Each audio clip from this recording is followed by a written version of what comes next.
Sucesso não ocorre por acaso. É simples, mas não é fácil. O que eu vou discutir com você hoje é a diferença que faz a diferença entre um indivíduo bem-sucedido e um indivíduo que batalha e não consegue o que quer na vida.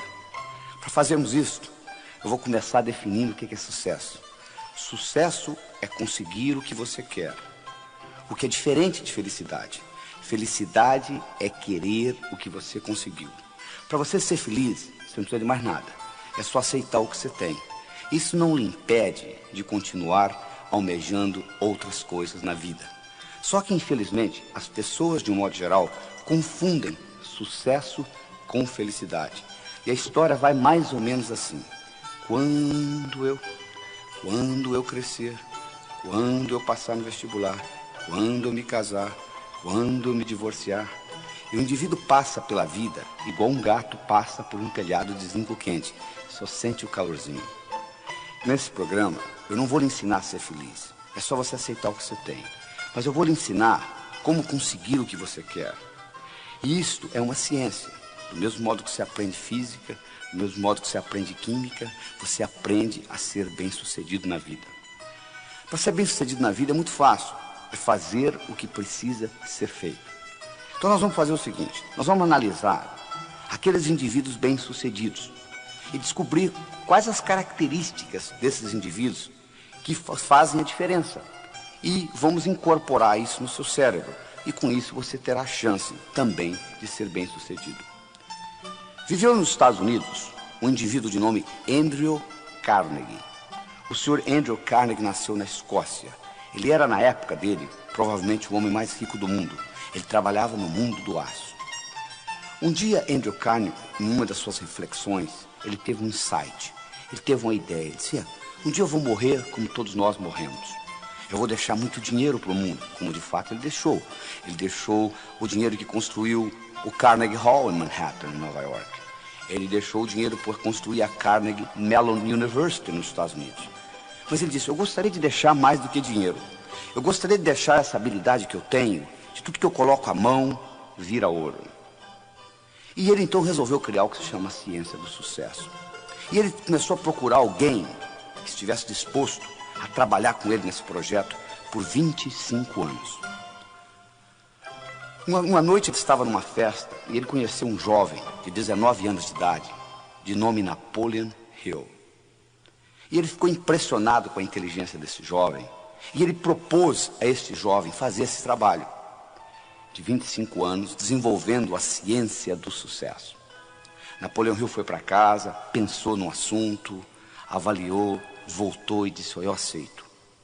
Então Napoleon Hill, durante 25 anos, fez um estudo do que era sucesso.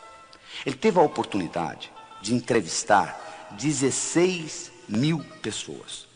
Das 16 mil pessoas que ele entrevistou, 1.000 eram milionários. Dos 1.000 milionários, ele selecionou 500, que além de terem dinheiro, tinham paz de espírito, boa vida familiar, boa saúde, etc. E ele analisou profundamente as características desses 500 milionários e comparou com o resto. E ele descobriu que existiam 6 características principais que faziam uma diferença.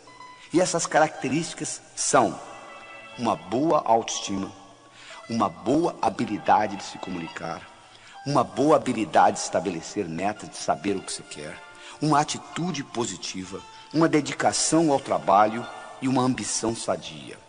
O que eu vou discutir com você neste programa é exatamente como você consegue incorporar na sua estrutura psicológica essas 6 características.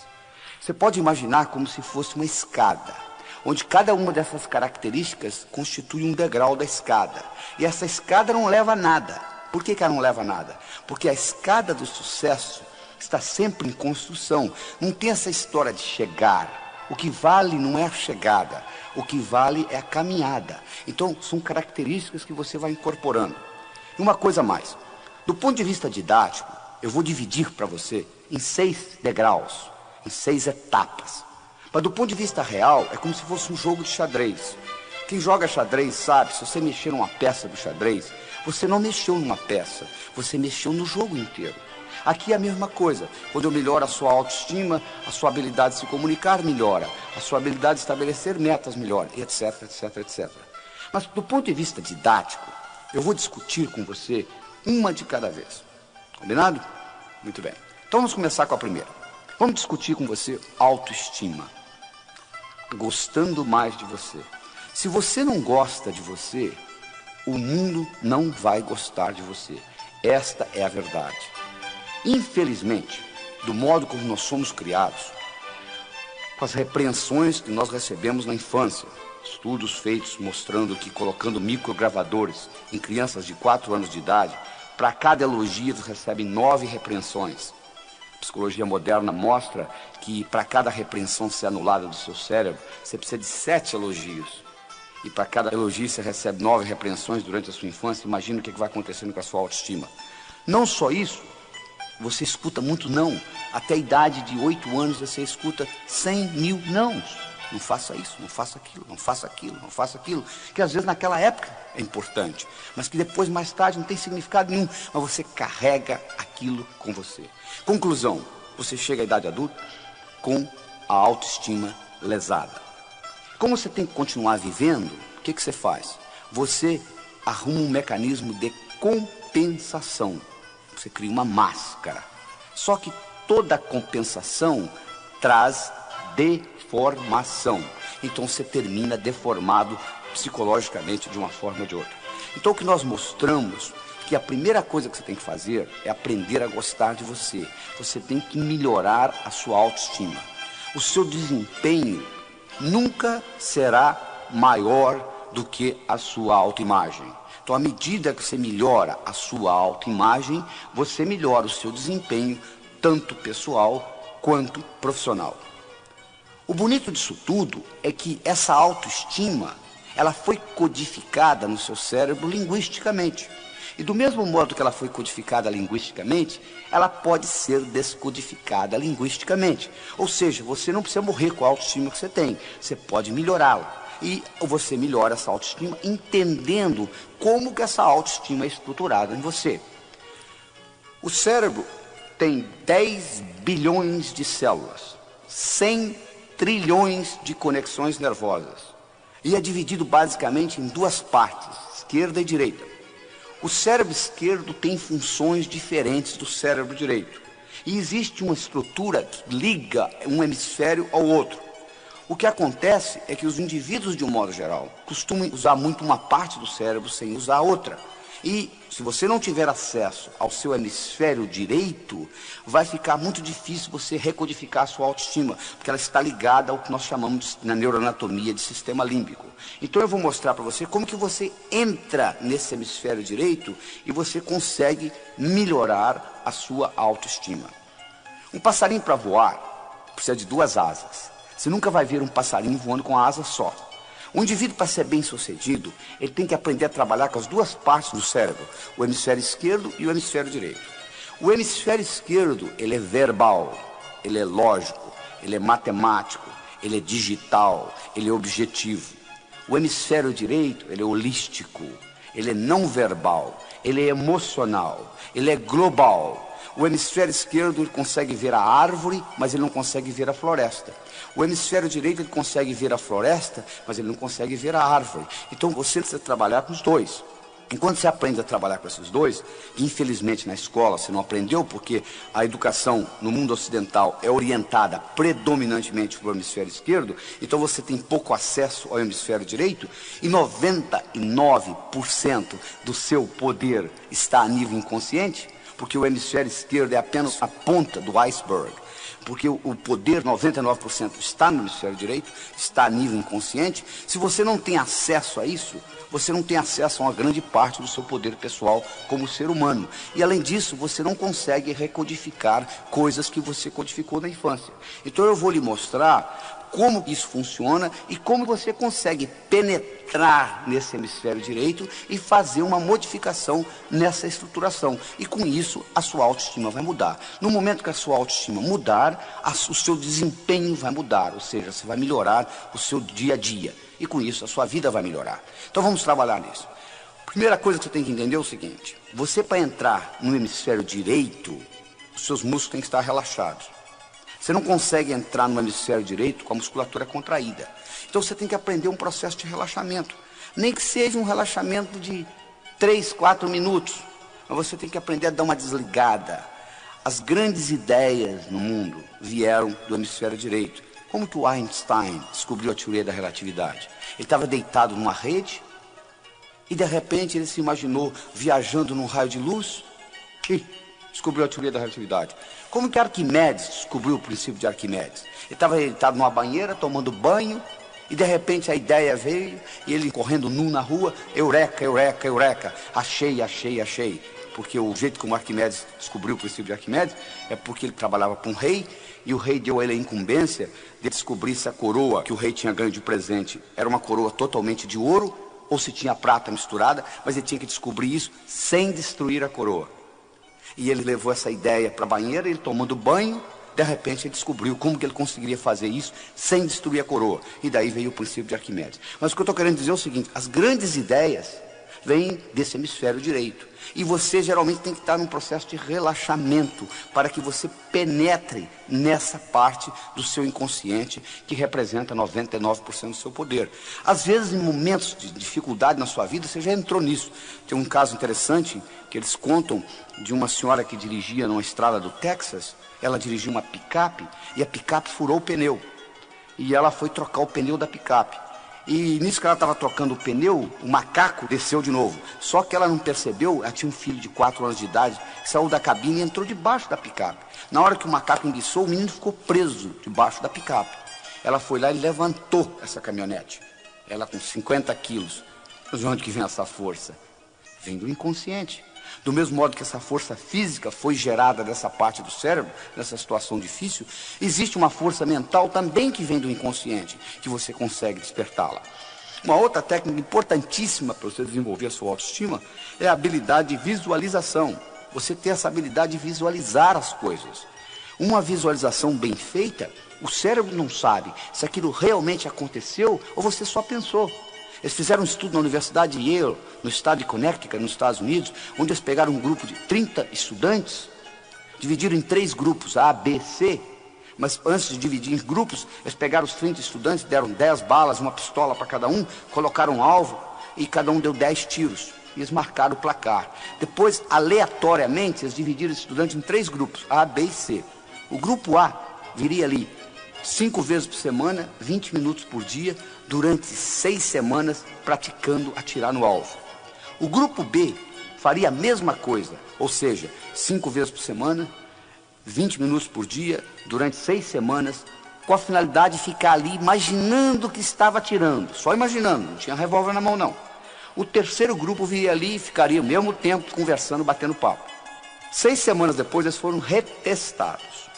O grupo que usou o revólver para praticar melhorou no placar 83%. O grupo que só usou a imaginação melhorou 82%.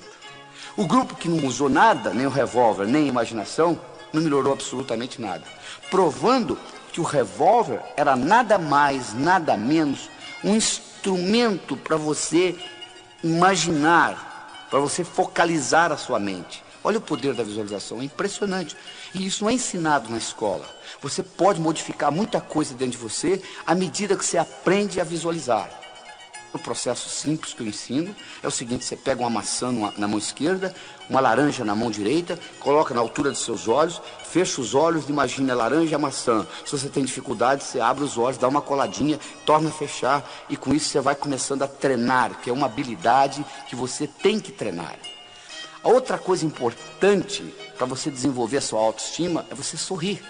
Existe uma conexão entre a musculatura da boca e o cérebro, e na hora que você sorri, se você estiver sorrindo mesmo forçado, libera um hormônio chamado beta-endorfina, e esse hormônio lhe faz bem. As pessoas que sorriem mais, de um modo geral, vivem mais. Você pode ir num lobby de um hotel, fica na saída de um elevador, quando sai um casal, por exemplo, você vai ver que o homem sai de cara feia, a mulher sai sorrindo. Você sabe que as mulheres vivem 8 anos e meio a mais do que os homens. Então, o sorriso é muito importante para facilitar a sua autoestima. Outra coisa importantíssima para desenvolver a sua autoestima é você entender que semelhante atrai semelhante.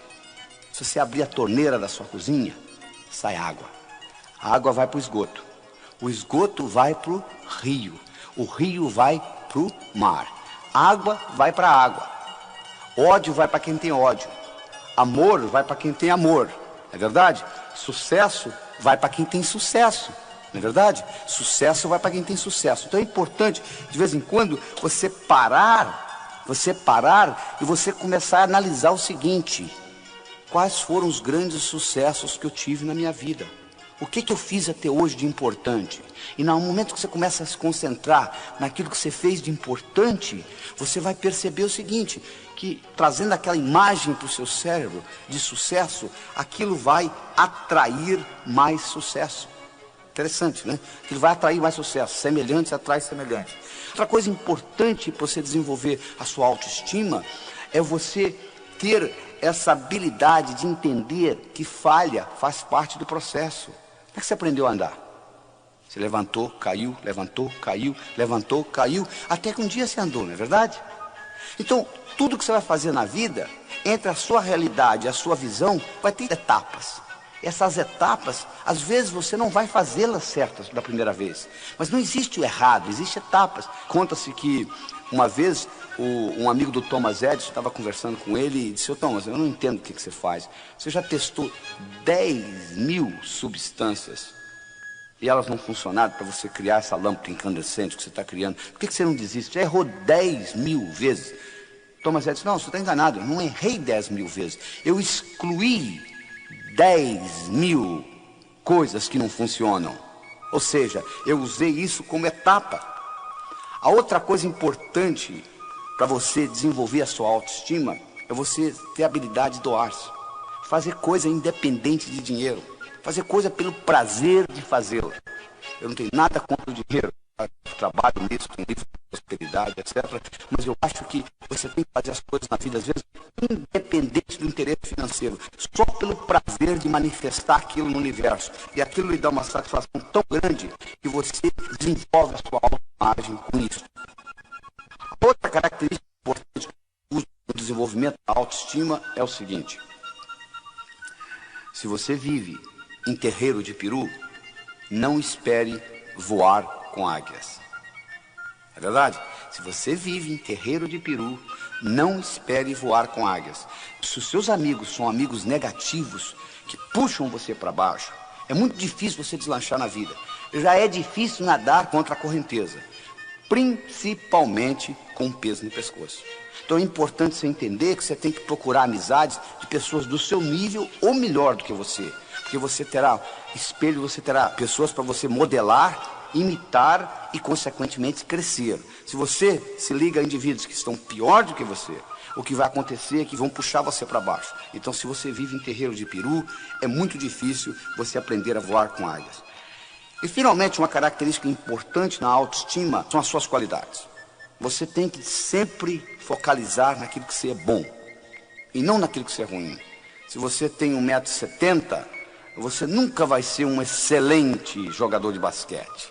Por mais que você pratique, você pode praticar 24 horas por dia, 365 dias por ano. Você nunca vai ser um excelente jogador de basquete. Por quê? Sua altura, tendo 1,70 m, não é uma qualidade para jogar basquete. Você tem que procurar aquilo que você é bom e você capitaliza naquilo que você é bom. São Tomé dizia o seguinte: eu preciso ver para crer. Na minha opinião, São Tomé estava um pouquinho enganado. Eu acho que você precisa crer para ver. Tudo que aconteceu de importante no universo, todas as descobertas importantes, elas ocorreram antes de quem inventou vê-las. Ele viu primeiro na mente.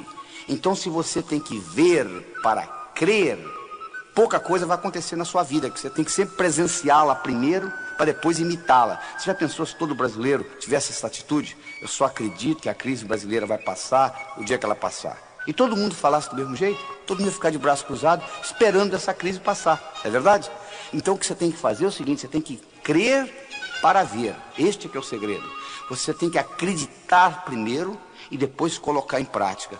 Porque tudo que acontece no universo físico, primeiro aconteceu na mente de alguém. Essa é a grande verdade. É muito importante você entender isso. E essa credibilidade, às vezes você é bloqueado pelas mensagens negativas que você recebeu durante a infância.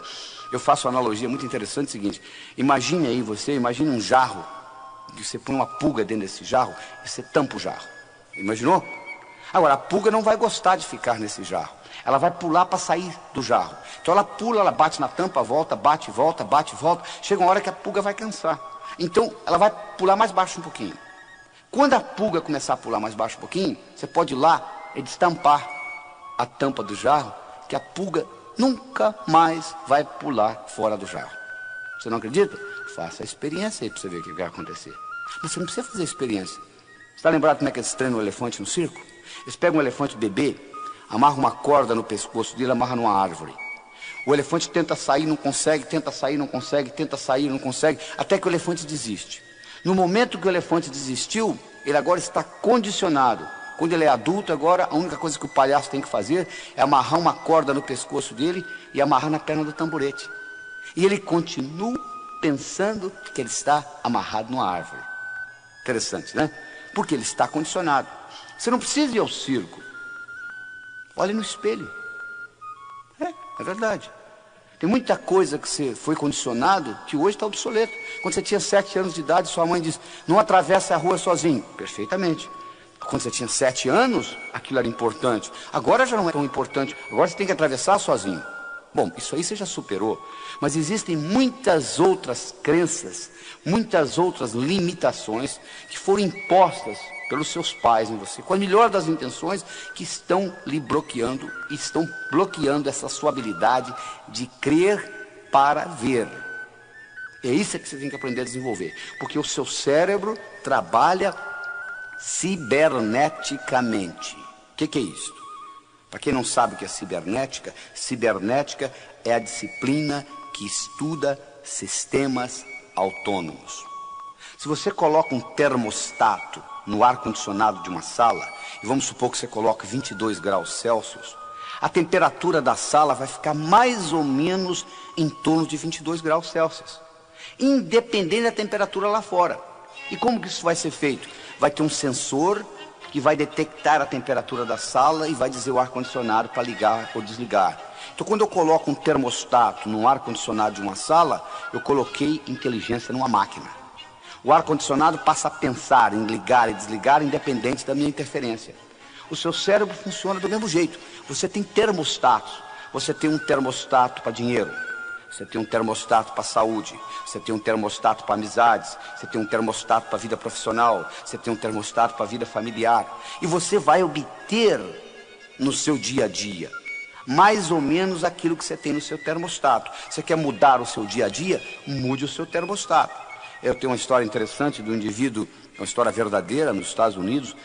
O indivíduo era um corretor de imóveis. Ele vendia imóveis.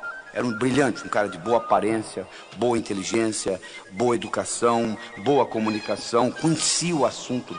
Mas, infelizmente, quando chegava no fim do ano, ele juntava o que ele tinha ganho, ele faturava $30 mil por ano, que nos Estados Unidos não é muita coisa. E ninguém conseguia entender, o cara tão brilhante na profissão dele, como ele conseguia ganhar só $30 mil por ano? Um dia ele foi hipnotizado, e durante a hipnose, descobriu-se que quando ele tinha 7 anos de idade, o pai dele tinha falecido. E a companhia para a qual o pai trabalhava teve uma festa, uma cerimônia, onde ele e a mãe foram convidados. E nessa cerimônia, o presidente da companhia fez um discurso e homenageou o falecido pai dele, dizendo o quanto tinha sido trabalhador, honesto, dedicado. E chamou ele e a mãe ao palco e deu para eles um envelope. E a mãe abriu o envelope e dentro do envelope tinha um cheque de $30 mil, que correspondia ao seguro de vida do pai.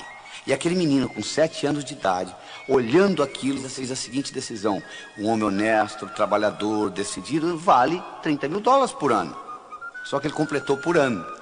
Agora, na idade adulta, ele agora trabalhando, ele faturava $30 mil por ano. Trazido de volta da hipnose. E usando essa tecnologia que eu estou discutindo aqui com vocês, ele reestruturou essa crença. Ele modificou essa percepção de realidade. No mês seguinte, ele dobrou o que ganhava. No mês seguinte ele triplicou e assim por diante. Um ano depois, esse mesmo indivíduo faturava $1 milhão por ano, levantando a mesma hora que ele sempre levantou, indo dormir a mesma hora que ele sempre foi dormir, fazendo o que ele sabia fazer, vender imóveis. O que mudou? Nada. O que mudou foi o termostato dentro dele. Ou seja, o termostato para dinheiro mudou na vida dele. Então é como se você tivesse com letras invisíveis escritas na sua testa o quanto você vale. Está escrito aqui que você vale $10 mil na sua testa, invisivelmente. O universo vai entregar $10 mil. Está escrito aqui que você merece um bom relacionamento, você vai encontrar um bom relacionamento. Então o segredo está em você ficar certo por dentro. E aí você vai ficar certo por fora. Não tem nada errado com o universo. O universo é um lugar abundante, paradoxal, feito para todo mundo ganhar. Só que você tem que estar certo. Porque se você não estiver certo, você muda de emprego, você muda de cidade, você muda de país. Você já percebeu que quando você muda de uma empresa para outra, o outro patrão, depois de 5, 6 meses, começa a parecer igual aquele antigo? Por quê? Você levou os seus problemas com você. Porque o indivíduo diz assim, se eu pudesse mudar dessa cidade para outra, eu resolveria o meu problema. Não, você não resolveria. Você não resolveria porque quando você muda, você leva você com você. Esse aqui é o problema. Se você pudesse deixar você na outra cidade, mas você leva você com você, e os seus problemas são internos, então eles serão manifestados na outra cidade, de uma forma diferente, com faces diferentes, com ambientes diferentes, mas serão manifestados. Este é o grande problema. Então o que você tem que entender, você tem que reestruturar de dentro para fora. Essa é que é a solução. A analogia que eu quero deixar para você nessa autoestima é a seguinte: imagine um jarro com bolas de várias cores dentro desse jarro. Imaginou? Imagine que tem vermelha, verde, amarela, e as amarelinhas são os problemas que você carrega com você na vida, as codificações negativas de infância, etc. Você tem 2 modos de você eliminar essas amarelinhas de dentro desse jarro. Uma delas, você vai lá e tira uma por uma das amarelinhas. Você pode fazer isso na psicoterapia, etc. A outra é você começar a colocar bolas vermelhas, verdes, bolas de outras cores dentro desse jarro, sob pressão, e automaticamente as amarelinhas serão eliminadas. Isso é um jeito de fazê-lo. Então começa a fazer planos, começa a estudar o que você quer fazer diferente, começa a valorizar mais o seu trabalho, valorizar mais a sua autoimagem, e com isso você vai notar que à medida que a sua autoimagem melhora, o seu desempenho melhora. Então esta é a primeira das 6 características importantes. Comunicação. Comunicação é fundamental em você conseguir o que você quer. Qual o valor de uma moeda de ouro no fundo do Oceano Atlântico, onde ninguém consegue chegar lá? Vale nada, não é verdade? O que adianta você ter conhecimento na sua cabeça se você não consegue se expressar? Não resolve absolutamente nada. Comunicação é uma habilidade essencial na sua vida pessoal e profissional. Deixa eu lhe perguntar uma coisa. O quanto de comunicação você aprendeu na escola? Praticamente nada, né? O que você sabe de comunicação, você aprendeu por autodidatismo ou por osmose. Ninguém nunca lhe ensinou como que o cérebro se comunica. Não é verdade? E é essencial para você entender isto. Então nós vamos discutir com você como que você consegue aumentar o que eu chamo a sua inteligência interpessoal. Como que você faz isso? Primeiro, você é julgado na vida por 4 coisas: o que você faz, a sua aparência, o que você diz e como você diz o que você diz. O que você faz? Como é que você descreve a sua profissão? Se você não valorizar o que você faz, o mundo não vai valorizar, isso eu posso lhe garantir. Às vezes o sujeito reclama assim, porque o meu patrão não me dá o valor que eu mereço. Você se dá. Você valoriza o trabalho seu? A valorização tem que começar com autovalorização. Ou seja, primeiro você tem que gostar do seu trabalho, você tem que valorizá-lo, você tem que aprender a descrevê-lo de uma forma atraente. A história que eu conto é o seguinte: você pega 2 pedreiros, um trabalhando ao lado do outro. Você pergunta para um pedreiro, o que você faz na vida? Ele diz, eu sou pedreiro, eu coloco um tijolo em cima do outro, um tijolo em cima do outro. Você pega outro indivíduo que também é pedreiro, que está sentado ao lado dele, e você pergunta, o que você faz na vida? Eu sou pedreiro, eu estou construindo a Catedral de Notre Dame, que vai ficar para a posteridade. Olha que interessante. Os 2 fazem a mesma coisa, colocam um tijolo em cima do outro. Um está vendo a profissão dele como colocar um tijolo em cima do outro. O outro tem uma perspectiva muito maior. Ele tem a sensação que ele está construindo uma coisa que vai ficar para a posteridade. Então, a pergunta para você que eu tenho é o seguinte: o quanto que você valoriza o seu trabalho? Não interessa a sua profissão, o seu trabalho é importante. A segunda coisa que você vai ser julgado é pela sua aparência. Você já imaginou se você encontrasse um indivíduo, se fosse num curso, fazer um curso sobre sucesso, e você encontrasse lá um indivíduo de jeans, furado no joelho, tênis desamarrado, camiseta, uma tatuagem no braço, mascando chiclete? Você diz, poxa, mas esse é um indivíduo que vai ensinar sucesso? A aparência é fundamental. Eu digo o seguinte: se você quiser servir o exército, não apareça lá com o uniforme da Marinha. Se você quer jogar no time do Flamengo, não entre em campo com a camisa do Fluminense. Ou seja, você tem que se vestir de acordo com a mensagem que você quer passar. Eles fizeram um estudo em Nova York, no metrô de Nova York, na época que o metrô era 75 centavos. Eles pegaram um estudante, colocaram 50 centavos na mão dele e disseram o seguinte: ó, você vai ficar aqui na porta do metrô e vai abordar as pessoas do seguinte modo. Você vai dizer assim: ó, esqueci minha carteira em casa e o metrô é 75 centavos, eu tenho 50. Dá para completar 25 para ir para casa? O estudante fez isso durante 1 hora. Ganhou $6. Nada mal, né? Na segunda hora, eles colocaram uma gravata nele. Ele ganhou 18. 3 vezes mais. Os psicólogos fazendo o estudo pensaram: vai ver que, sabe o que aconteceu? Ele ganhou know-how. Ele aprendeu como solicitar. Por isso que ele conseguiu mais na segunda hora do que na primeira. Aí o outro disse: não, mas deve ser por causa da gravata. Não é, vamos tirar a dúvida. No dia seguinte, eles fizeram o inverso. A primeira hora, o estudante ficou de gravata. A segunda hora, ele ficou sem gravata. Aí, na primeira hora, ele ganhou 3 vezes mais do que a segunda. Além disto, não só ele ganhou mais, teve gente que deu dinheiro para ele para comprar o jornal, sem ele pedir. Olha que interessante. Isso é só para mostrar o valor da aparência. Por exemplo, nos Estados Unidos, mais do que no Brasil, o valor de você estar de gravata é importantíssimo. Então, se você quer servir exército, não apareça lá com o uniforme da Marinha. É importante você cuidar da sua aparência. Então, a primeira coisa que é importante é você saber descrever bem o que você faz. Valorizar o seu trabalho. A segunda coisa importante é a sua aparência. Quer dizer, você tem uma aparência que é agradável. A terceira coisa importante é o que você diz. É importante o que você diz, porque você vai expressar a sua inteligência. Se você não está certo de uma coisa, fique calado. Porque enquanto você estiver calado, eles não sabem se você é inteligente ou não. Mas no momento que você falar besteira, eles vão detectar imediatamente que você não é tão brilhante naquele assunto. Então, você não sabe, escute. Por isso nós temos 2 ouvidos e uma boca só. Porque nós somos construídos para escutar mais do que falar. E ainda tem mais. Toda vez que você fala, a sua pressão aumenta, sabia? Toda vez que você escuta, a sua pressão diminui.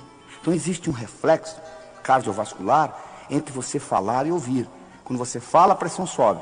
Quando você escuta, a pressão desce. Então, escutando, não só você está fazendo bem para o seu corpo, porque você está com a pressão diminuída, como também você está aprendendo, um jeito de você aprender. E quarta característica, não só o que você fala, mas como você fala. Eu poderia trazer alguém aqui que fizesse essa apresentação do mesmo jeito que eu estou fazendo, usando o mesmo vocabulário. A apresentação poderia ser muito melhor ou muito pior, porque não é só o que eu falo que está sendo contado aqui, é como eu falo, que ênfase que eu dou às palavras, de que modo que eu coloco a energia, isso tudo conta. Vou provar isso para vocês. Escute essa frase. Eu não disse que ele roubou o dinheiro. Eu não disse que ele roubou o dinheiro. Quem foi que disse? Eu não disse que ele roubou o dinheiro. Como que você se expressou? Eu não disse que ele roubou o dinheiro. Quem foi que roubou? Eu não disse que ele roubou o dinheiro. Como que ele conseguiu? Eu não disse que ele roubou o dinheiro. O que foi então que ele roubou? Olha só, a mesma frase tem 5 significados diferentes, dependendo de onde você coloca a ênfase. Não é verdade? Às vezes tem briga de marido e mulher, a mulher pergunta para o marido: bem, você está com raiva? Não! O que você acha? Não é só o que você diz que conta, mas como você diz. Então são essas 4 características importantes na sua comunicação. O modo que você expressa e valoriza a sua profissão, como é que você apresenta o que você faz, a sua aparência, o que você diz e como você diz. E como você diz tem muito a ver com o movimento dos olhos. Através do movimento dos olhos, você pode se tornar mais inteligente, mais criativo, melhorar a sua memória, melhorar a sua comunicação e até a sua vida sexual, através do movimento dos olhos.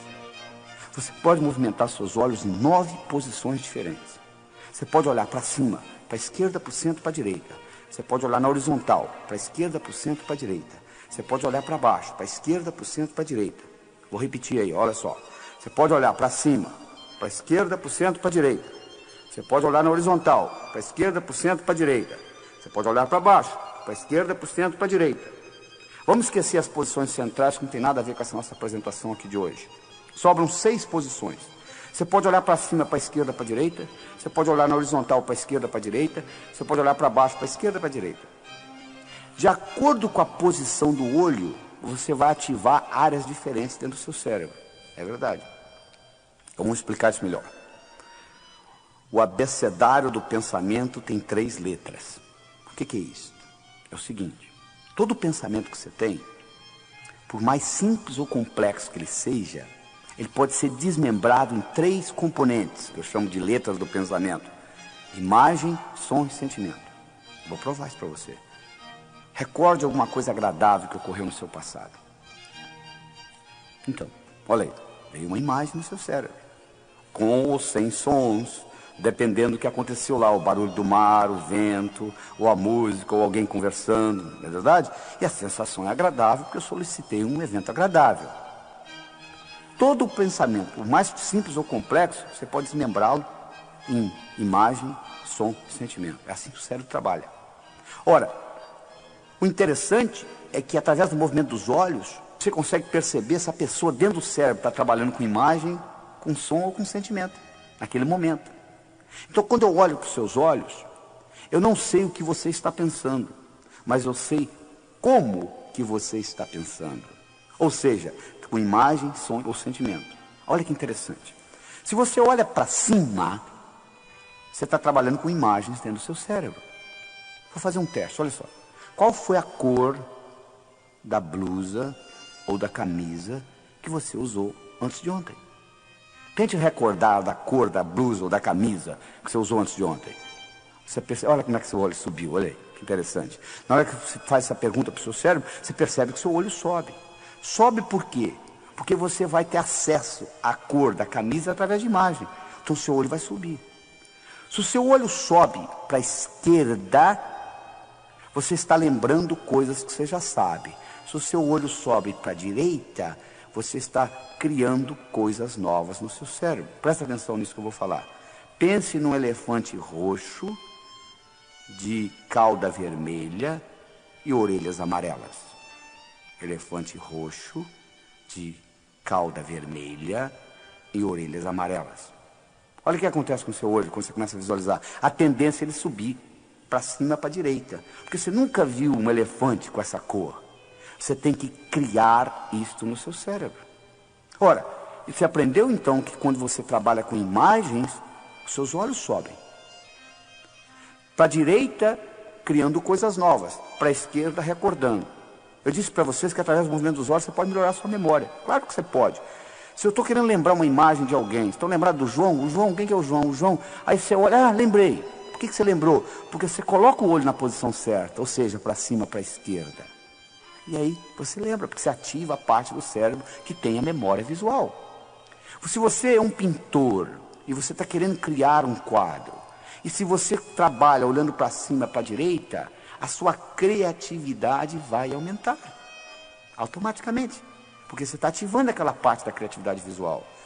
Se você trabalha com os olhos na horizontal, você está trabalhando com sons dentro do cérebro. Se você olha na horizontal para a direita, você está criando novos sons. Se você é um compositor, você está sentado no piano e você quer aumentar a sua criatividade como compositor, você trabalhando, olhando na horizontal para a direita, facilita o processo. Se você está lembrando da face do indivíduo, mas esqueceu o nome, esqueceu, de repente você lembra, é só você colocar os olhos na horizontal para a esquerda que você vai lembrar.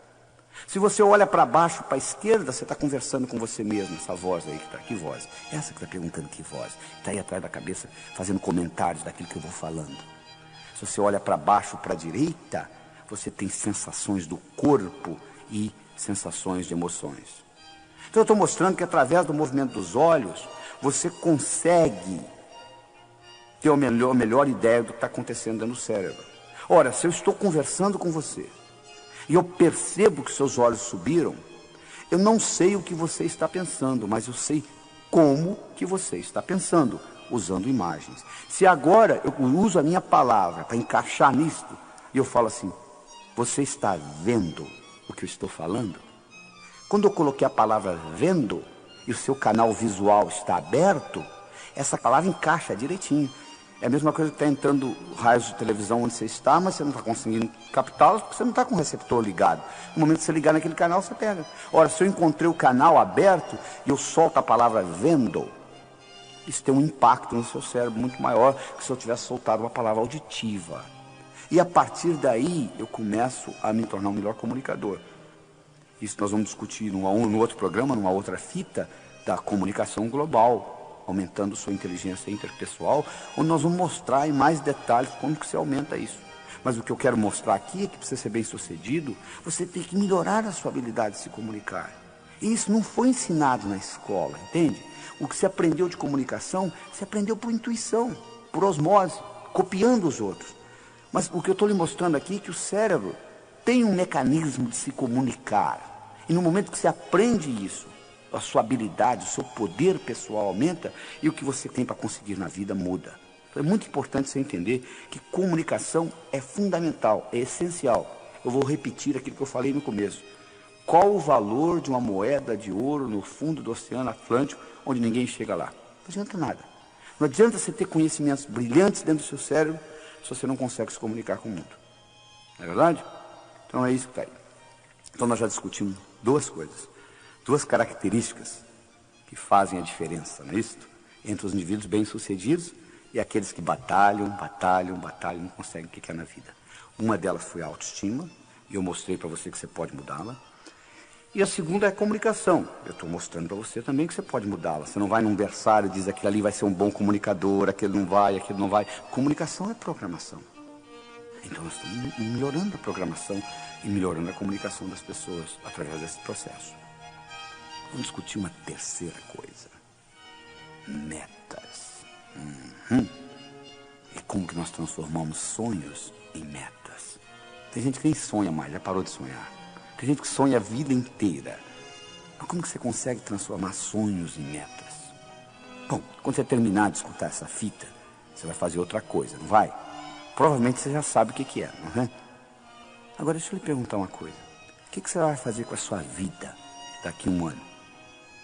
Hein? Daqui 5 anos, daqui 10 anos, daqui 15 anos, daqui 20 anos. Sabe o que você vai dizer para mim? Não tive tempo ainda de parar para pensar. Coisa mais importante que é a sua vida, você não teve tempo de planejar, né? É tão difícil você voltar você conseguir uma coisa que você não sabe o que é, como voltar de um lugar que você nunca foi. Não é verdade? Então a primeira coisa que você tem que entender é o seguinte, você tem que saber o que você quer. Você tem que saber transformar, você tem que sonhar, você tem que transformar seus sonhos em metas e você tem que implementar essas metas. Deixa eu contar para vocês o resultado de um estudo fascinante que foi feito na Universidade de Harvard. Em 1953, eles entrevistaram todos os formandos da Universidade de Harvard. Fizeram um questionário grande. O que você vai fazer depois de formado? Nos primeiros 6 meses, 1 ano, 5, 10, 15, 20. A maioria não tinha a menor ideia. Uma pequena minoria tinha uma ideia. Dessa pequena minoria, uma pequena minoria ainda menor, tinha por escrito. Em 1973, 20 anos depois, eles reentrevistaram esses estudantes. Sabe o que eles descobriram? Que aqueles 3% que tinham por escrito o que eles iam fazer nos próximos 6 meses, 1, 5, 10, 15, 20 anos, valiam mais financeiramente do que os 97% juntos. Além do mais, tinham melhor vida familiar, menor número de hospitalização, etc, etc, etc. Eles ficaram fascinados com o resultado e resolveram avaliar. Vai ver que esses indivíduos são mais inteligentes. Eles foram verificar o QI era o mesmo. Vai ver que vem de raça diferente. Não, não era diferente.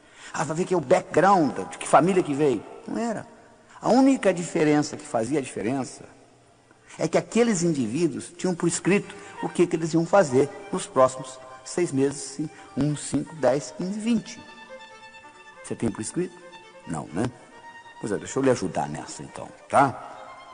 Porque se você falhar em planejar, meu amigo, você está planejando em falhar. Tá bom? Então vamos discutir algumas das metas que você pode criar para você, tá bom? Você pode criar, por exemplo, uma meta física. É importante você ter um corpo sadio. Isso é fundamental na sua vida. Porque a mente não está só dentro do cérebro. A mente está no corpo inteiro. Não tem jeito de você ter uma mente sadia com um corpo doente. Então é importante você ter meta física. Mas tem gente que só tem meta física. Você vê um indivíduo que faz 8 horas de musculação e fica com um físico enorme andando na rua. E quando chega aos 50 anos entra em profunda depressão porque a musculatura começa a atrofiar. Ou seja, eles colocaram o ego todo no músculo. É importante você ter um corpo sadio, mas você não pode colocar todos os seus ovos na mesma cesta, porque alguém vem, carrega a cesta e leva. Então, é importante você ter meta física, claro que é, mas não é só meta física que você tem que concentrar. É importante você ter meta financeira? Claro, nós vivemos num mundo material. Dinheiro só não é importante para quem não precisa. Porque você precisando, ele é importante. É importante você ter dinheiro, porque aí você vai se preocupar com coisas mais importantes na vida. Mas enquanto você não tiver dinheiro, dinheiro vai ser uma coisa importante para você. É importante você ter meta financeira. Mas você já percebeu que tem gente que só tem meta financeira? É capaz de matar os outros para ganhar dinheiro? Então, é um desequilíbrio. A terceira coisa importante é, tem gente que só tem meta espiritual. É importante você ter meta espiritual? Claro que é. Nós vivemos num mundo material. Eu tenho pessoas que vêm aos meus cursos assim, doutor Laí, o senhor ensina viagem astral? Meu amigo, você não aprendeu ainda a viver aqui, como é que você quer viajar? Primeiro aprenda a viver o que você vem fazer aqui. Depois da sua morte, você vai viajar astralmente, 24 horas por dia, tempo integral, poxa. Aprenda primeiro a viver o dia a dia. Aprenda a respeitar os outros. Aprenda a ter seu esquema. Aprenda a produzir. Aprenda a fazer as coisas com excelência, para você não ficar repetindo nada. Primeiro você aprende isto, depois você vai pensar em viajar astralmente. Você veio aqui para viver uma vida material também. Você não pode só ficar com metas espirituais. Tem gente que só tem meta social. Qual é a próxima festa que eu vou? Qual é a próxima festa? Qual é a próxima festa? É importante você ter uma vida social, mas se você fica só nisso que está aí, fica muito difícil. É importante você ter uma vida profissional, uma meta profissional. Fundamental. Mas se você só tem meta profissional, você infarta aos 40, não sabe por quê. Os seus filhos crescem, você nem tem oportunidade de brincar com eles. Então você tem que equilibrar tudo isso. É importante você ter uma meta familiar. Nossos filhos são muito importantes. Tão importantes quanto a gente. Nem mais, nem menos. Importante você entender isso. Nos Estados Unidos existe uma síndrome chamada síndrome do ninho vazio. O que é isso?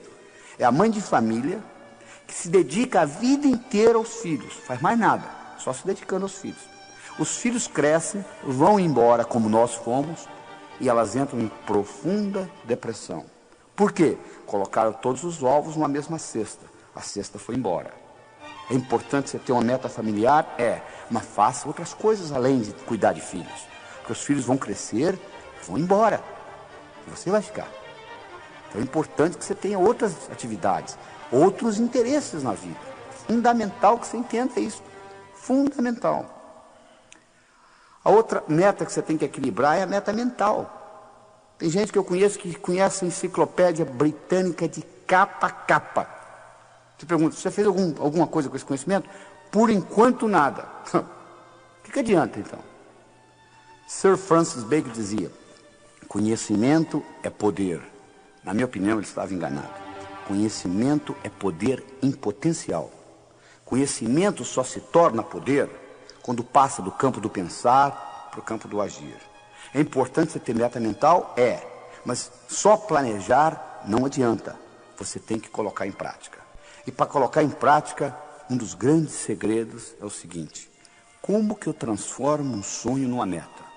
Você, para transformar um sonho numa meta, a primeira coisa que você tem que fazer é colocar uma data. Tudo aquilo que você coloca na categoria de algum dia não vai acontecer. Aquele livro que você comprou há 4 anos atrás, que está lá na sua prateleira empoeirado, você diz assim: algum dia eu vou lê-lo. Você percebeu que você nunca achou tempo para lê-lo? Por quê? Você colocou na categoria de algum dia. O seu cérebro diz: tá bom, o dia que algum dia chegar, a gente lê. A gente vai ler. Mas acontece que não existe algum dia no calendário. Você quer que uma coisa ocorra na sua vida? Coloca uma data. Coloca uma data, porque na hora que você falar assim, se falasse assim: até o fim da semana que vem eu vou ler esse livro, o seu cérebro acharia tempo para ler o livro. Como você colocou na categoria de algum dia, não vai acontecer. Tem gente que diz assim: pois é, algum dia eu vou abrir a minha própria empresa. Coloque uma data. Coloque uma data nisto.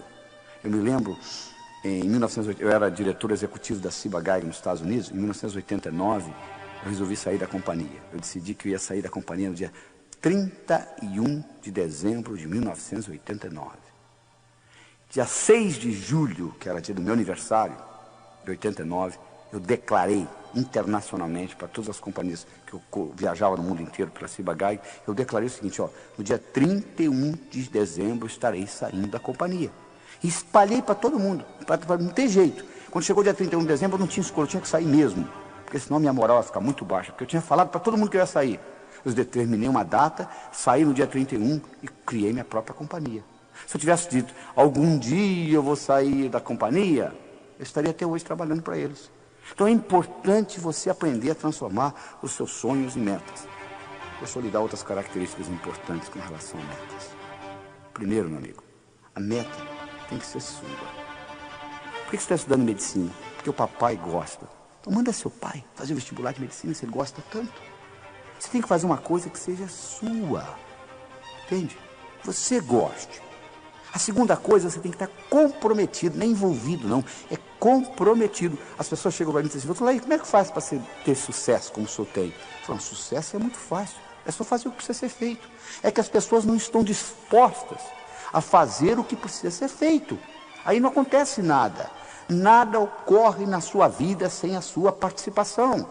É muito fácil ser bem sucedido na vida, é só fazer o que precisa ser feito. Você tem que estar comprometido. Existe uma grande diferença entre comprometimento e envolvimento. Hoje de manhã, no café da manhã, eu tive presunto com ovos. A galinha que botou os ovos estava envolvida no meu café da manhã. O porco estava comprometido. Ele deu a vida pelo presunto. Vocês entenderam a diferença? Ou seja, quando você está comprometido com a sua meta, você sabe o que vai acontecer. Não interessa os obstáculos, você vai vencê-los. Sua meta tem que ser grande, meu amigo. Você tem que mirar na lua. Porque se você errar, você não vai estar entre as estrelas. Faça metas grandes. Quando você contar para os seus amigos, eles não acreditam. E tá bom. Quando eu mudei para os Estados Unidos em 1976, falei para um amigo meu: em 3 anos eu vou ensinar cardiologia para americano. Ele riu de mim e disse: como é que pode? Você está vindo lá do Brasil, vai ensinar cardiologia para americano? Sabe quanto tempo levou? 8 meses. Eu dei a minha primeira apresentação em Washington, D.C. para 400 cardiologistas. Quando eu contei para o meu amigo que eu ia ensinar cardiologia para americano, ele riu. Eu sabia que o tamanho estava bom, não precisava aumentar. Se ele acreditasse, eu teria que aumentar. Você tem que fazer a meta grande. Como eu disse, você tem que mirar na lua. Porque se você errar, você ainda vai estar entre as estrelas. Você tem que fazer metas a longo prazo. 5, 10, 15, 20 anos. Porque se você fizer meta a longo prazo e seu chefe lhe der uma bronca amanhã de manhã, não vai estragar seu dia. Você diz: não, estou interessado para frente. Isso aqui é apenas uma etapa para chegar lá. Então é importante você entender essa característica. Você tem que planejar. Se você falha em planejar, você está planejando em falhar, meu amigo. É importante você entender essa característica. Você tem que ter atividades diárias. Você diz assim: eu quero ser milionário em 5 anos. Bom, como que você vai estar daqui a 4? Daqui a 3, daqui a 2, daqui a 1, daqui a 6 meses, daqui a 30 dias. Daqui 7 dias. O que você vai fazer amanhã de manhã para ser milionário daqui 5 anos? É só esperar os 5 anos passar e acabou, não. Você tem que dividir as suas metas. E o bacana é quando você corta elas em pedacinhos, é como comer um salame. Você não come um salame inteiro. Mas se eu cortar fatia por fatia com uma cervejinha, você acaba comendo o salame todo. As metas é a mesma coisa. Se você vê-las como um todo, elas assustam. Mas se você quebrá-las em pedacinhos, muito importante. É também importante você descobrir onde você está com relação à sua meta. Você liga para mim e fala assim: doutor Laí, como que eu chego a São Paulo? Eu lhe pergunto: onde você está? Ah, não sei. Então, se eu me desculpar, eu não posso lhe orientar. Porque se você estiver ao norte, eu vou lhe falar para dirigir sul. Se eu estiver ao sul, eu vou lhe falar para dirigir norte. Mas se você disser para mim: eu não sei. Eu me lembro de um caso de um americano, eu estava dando um curso, um americano falou assim: eu quero $50 mil na minha conta até o fim do ano. Eu falei: perfeito, é específico, tem data. Quanto você tem? Ele disse: não sei. Poucos dias depois ele me ligou, ele disse: você não vai acreditar, doutor, eu dei uma checada nas minhas contas todas, somei. Você sabe quanto que eu tenho no banco? $55 mil. Engraçado, né? Você estava pedindo uma coisa que você já tinha, né? Tem muita gente que faz isso na vida. Ah, se eu tivesse talento. O que você acha que é talento, meu amigo? Você acha que o pianista senta lá e começa a tocar piano? Talento é resistência na musculatura glútea. É sentar lá e praticar. Porque quanto mais você pratica, mais sortudo você fica. Então é importante você entender isso. Se você não sabe o que você quer, é muito difícil você conseguir as coisas. Tá bom? Até lá.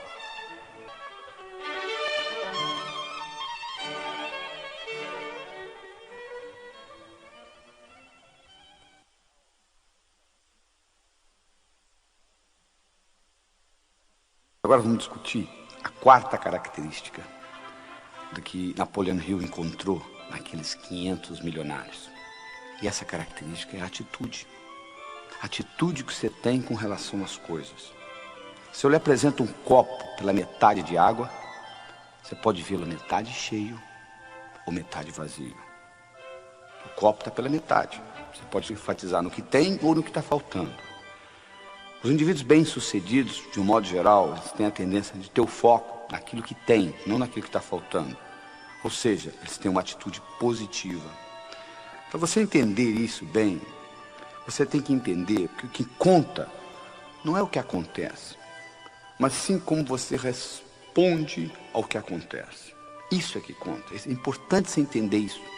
Deixa eu dar um exemplo pessoal meu para você entender melhor. Meu pai faleceu quando eu tinha 16 anos de idade. Ele faleceu no dia 12 de abril.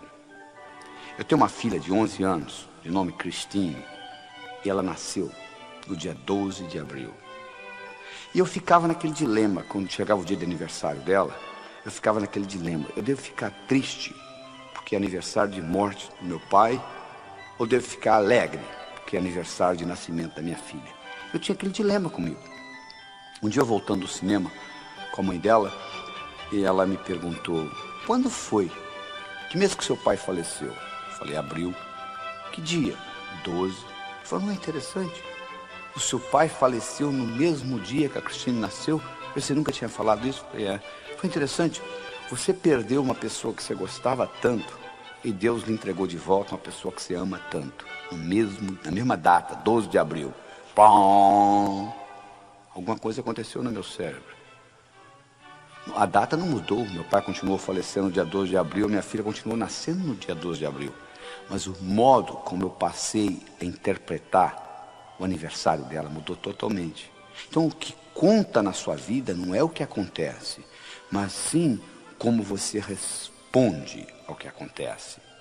E para você entender isso melhor, eu vou introduzir uma nova palavra no seu vocabulário. É a palavra paradigma. O que é paradigma? Paradigma é o modo como nós percebemos o mundo. É a água para o peixe. O paradigma nos explica que nós estamos dentro de uma borda e como nós somos bem-sucedidos nesses limites. Vou dar um exemplo. Se você é do sexo masculino e você vai numa piscina um domingo de manhã e tira a sua camisa, não tem nada demais você mostrar o mamilo, porque você é do sexo masculino. Mas uma pessoa do sexo feminino, e você vai numa piscina no domingo de manhã, você tira o sutiã e fica topless, vai ser um absurdo. Como que pode? Mas qual o problema? Por que o mamilo masculino pode ser mostrado e o mamilo feminino não pode? Se você vai na floresta amazônica, uma índia daquela está com o mamilo de fora, nem sabe o que é isso. É o paradigma. Nesse paradigma que nós vivemos, o mamilo feminino é para ser guardado. E o mamilo masculino pode ser mostrado na piscina. Isso é puramente um paradigma. Eu me lembro quando eu trabalhava no hospital de Methodist em Houston, eu atendi uma princesa da Arábia Saudita, ela tinha uma cardiopatia congênita, eu fui médico dela por várias semanas, e durante todas essas semanas, ela não me permitiu ver o rosto dela. Ela ficava com o rosto tampado. Por quê? Lá no país dela, o paradigma é cobrir a face. Isso é que é importante, porque era o paradigma, então ela não mostrava. Então você tem que entender o seguinte, que você vive por normas, regras, atitudes, e que essas normas, essas regras podem ser mudadas. E no momento que você muda o paradigma, você muda o significado da coisa. E outras coisas acontecem. Se você pegar um peixe que nunca saiu da água, o peixe ele não sabe que tem água. Ele não sabe o que é não ser água. Porque ele sempre viveu na água. Então um peixe na água que nunca saiu da água não sabe que ele tem água. Ele vive na água, então faz parte dele. Nós vivemos em paradigmas. Se você vai, por exemplo, no Alasca, um esquimó visitando o outro, na primeira noite, ele oferece a mulher dele para o amigo que vem visitá-lo, para o anfitrião. Você vai na Arábia Saudita, uma mulher casada não pode olhar para o olho de outro homem, porque é adultério. Onde está certo? No Alasca ou na Arábia Saudita? Depende do paradigma. O que não dá certo é você sair do Alasca e querer usar esse paradigma na Arábia Saudita. Eles vão lhe cortar a mão e outras coisas. Então, o importante é você entender que você vive a sua vida em paradigmas. E quando um novo paradigma é apresentado, uma nova ideia é apresentada, ela primeiro aparece como ridícula. Isso é besteira, isso é coisa de louco. Você imaginou, por exemplo, quando a máquina de escrever apareceu? A secretária que era boa para escrever rapidamente, fazia taquigrafia, ela dizia para o patrão, mas que besteira, olha aí, para que máquina, olha como que eu faço isso rápido. Bom, a máquina foi evoluindo, passou na frente dela. Quando o Henry Ford lançou nos Estados Unidos o modelo T, aquele carrinho pretinho, os indivíduos que tinham carruagens, eles olhavam aquilo e diziam, não sei porque esse pessoal compra esses carros, olha aí, olha que coisa, a velocidade que isso anda aqui, eu na minha carruagem, eu ando muito mais rápido. Ora, no começo era assim, à medida que o tempo foi passando, a velocidade do carro foi aumentando, chegou a um ponto que não dava mais. É verdade? Pois é, então isso é uma mudança de paradigma. Você tem que levar isso em consideração. Um indivíduo de nome Thomas Kuhn, K-U-H-N. Dr. Kuhn foi professor da Universidade de Harvard. E ele fez um estudo dos últimos 400 anos de ciência. E ele mostrou uma coisa fascinante. Ele mostrou que os próprios cientistas vivem em paradigmas. Que quando um cientista descobre um dado que não encaixa no paradigma dele, das duas uma, ou ele é incapaz de perceber o dado, ou ele manipula até encaixar no paradigma dele. Então ciência é nada mais, nada menos do que uma expressão de paradigmas. O Albert Einstein, ele nunca usou a palavra paradigma. Ele tem uma frase famosa que diz o seguinte: os problemas importantes não podem ser resolvidos no mesmo nível de pensamento que eles foram criados. Olha que interessante. Os problemas importantes não podem ser resolvidos no mesmo nível de pensamento que eles foram criados. Ou seja, exige uma mudança de paradigma para que isso ocorra. Deixa eu mostrar para vocês um paradigma em ação. Você vai ter que ter uma boa habilidade de visualização para seguir o que eu vou falar.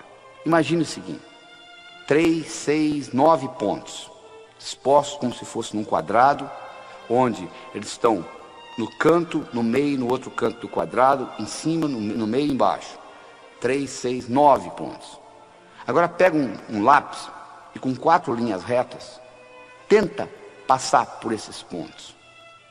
Vê se você consegue. Só com 4 linhas retas, sem tirar o lápis do papel e sem passar pela mesma linha 2 vezes.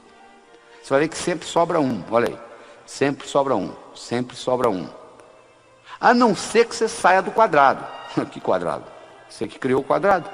Se você vai lá embaixo, se você está tendo dificuldade em visualizar, você pode passar lá na livraria e abrir o Sucesso Não Ocorre Por Acaso, que eu tenho essa explicação lá no livro. Você vai ver o seguinte: que agora você consegue. Interessante. Antes você não conseguia. De repente, quando você muda o paradigma, você consegue. Na vida é a mesma coisa. Às vezes você não está conseguindo fazer dentro do paradigma que você vive. Você muda o paradigma, isso ocorre. Então deixa eu lhe ensinar como é que você muda o paradigma. Vamos pegar o seguinte, vamos pegar uma coisa interessante. Vamos fazer uma hierarquia de ideias aqui, tá bom? Olha só. Pega a palavra transporte. Tá? Bom, transporte. Como é que você pode ter transporte? De carro, de navio, de avião, de trem. Não é verdade? Pega a palavra carro. Como é que você pode? Ó, você tem Volkswagen, você tem Ford, tem Chevrolet. Vamos pegar Ford. A Ford, você tem vários carros. Você tem Del Rey, você tem um carro chamado Taurus. Ó, pega o carro Taurus, por exemplo, que é o melhor carro que a Ford tem. Você pega o carro Taurus, você pode olhar a parte mecânica dele, você pode olhar a lataria e etc. Estão sentindo? Ó, transporte, carro, Ford, Taurus, lataria, etc. Deixa eu lhe perguntar uma coisa. Se eu fosse para lhe oferecer um emprego, o que você gostaria de ser chefe? Você gostaria de ser chefe da lataria do Taurus ou do Taurus como um todo? Você dizia, claro que eu quero ser chefe do Taurus como um todo. O que você gostaria de ser chefe do Taurus ou você gostaria de ser chefe da Ford? Ah, claro que é da Ford. O que você gostaria de ser chefe? Da Ford ou você gostaria de ser chefe de carros? Ah, claro que é de carros. Eu ia mandar na Ford, na Volkswagen, na BMW, etc. O que você gostaria de ser chefe? De carros ou de transportes? Claro que é de transporte. Você ia mandar em navio, avião, trem. Olha que interessante. Há uma hierarquia de ideias. Ora, se eu estou tendo um problema com carros, vamos supor que eu estou tendo um problema com carros em São Paulo. Está demais. Então eu tenho um problema com carros. Como que eu resolvo o problema? Só se eu mudar o paradigma. Como que eu mudo o paradigma? Eu faço a seguinte pergunta. Com que finalidade que existe carro? Transporte? Olha, já mudei hierarquicamente para a coisa de cima. Para o nível superior. Que outros exemplos eu tenho de transporte? O trem, metrô. Ah, metrô. Então vamos resolver o problema com o metrô. Olha, para eu colocar metrô em São Paulo, o que eu fiz?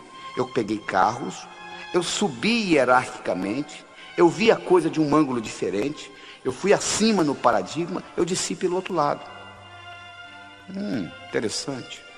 Será que isso me ajuda no dia a dia? Claro que ajuda. Observe esta. Você está brigando com a sua esposa, discutindo com ela sobre a educação dos seus filhos. E vocês estão naquela discussão ferrenha. Agora, se você pergunta para ela assim, qual é a finalidade de você discutir desse jeito? Ela vai dizer, para o bem-estar do meu filho. Aí eu lhe pergunto, e qual que é a finalidade de você discutir? Para o bem-estar do filho. É engraçado, num nível acima, vocês estão brigando pela mesma coisa. Ou seja, bem-estar do seu filho. Ora, no nível acima vocês estão concordando. Se vocês estão concordando no nível acima, se vocês se deslocarem para o nível superior, haverá concordância, haverá acordo. É muito mais fácil você concordar nesse nível do que na briga lá embaixo. O que você fez? Você saiu do paradigma que você estava brigando. Então, quando você começa a entender essa ideia de paradigmas, você começa a ter mais sucesso na vida. Eu vou dar para vocês uns exemplos práticos, tá? De história.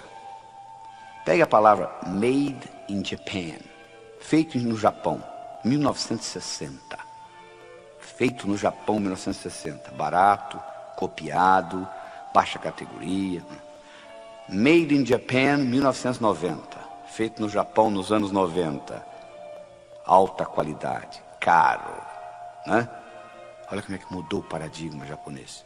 Em 30 anos mudou tudo. Hoje, quando você fala de uma coisa japonesa, é alta qualidade, é alta sofisticação, é alta tecnologia. Houve uma mudança de paradigmas. É verdade?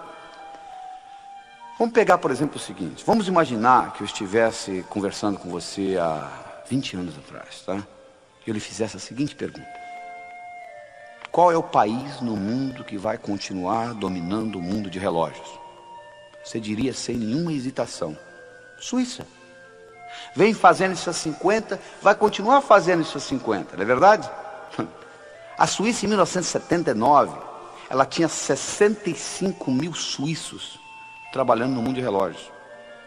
Em 1982, 3 anos depois, ela tinha 15 mil suíços. 50 mil suíços foram mandados embora.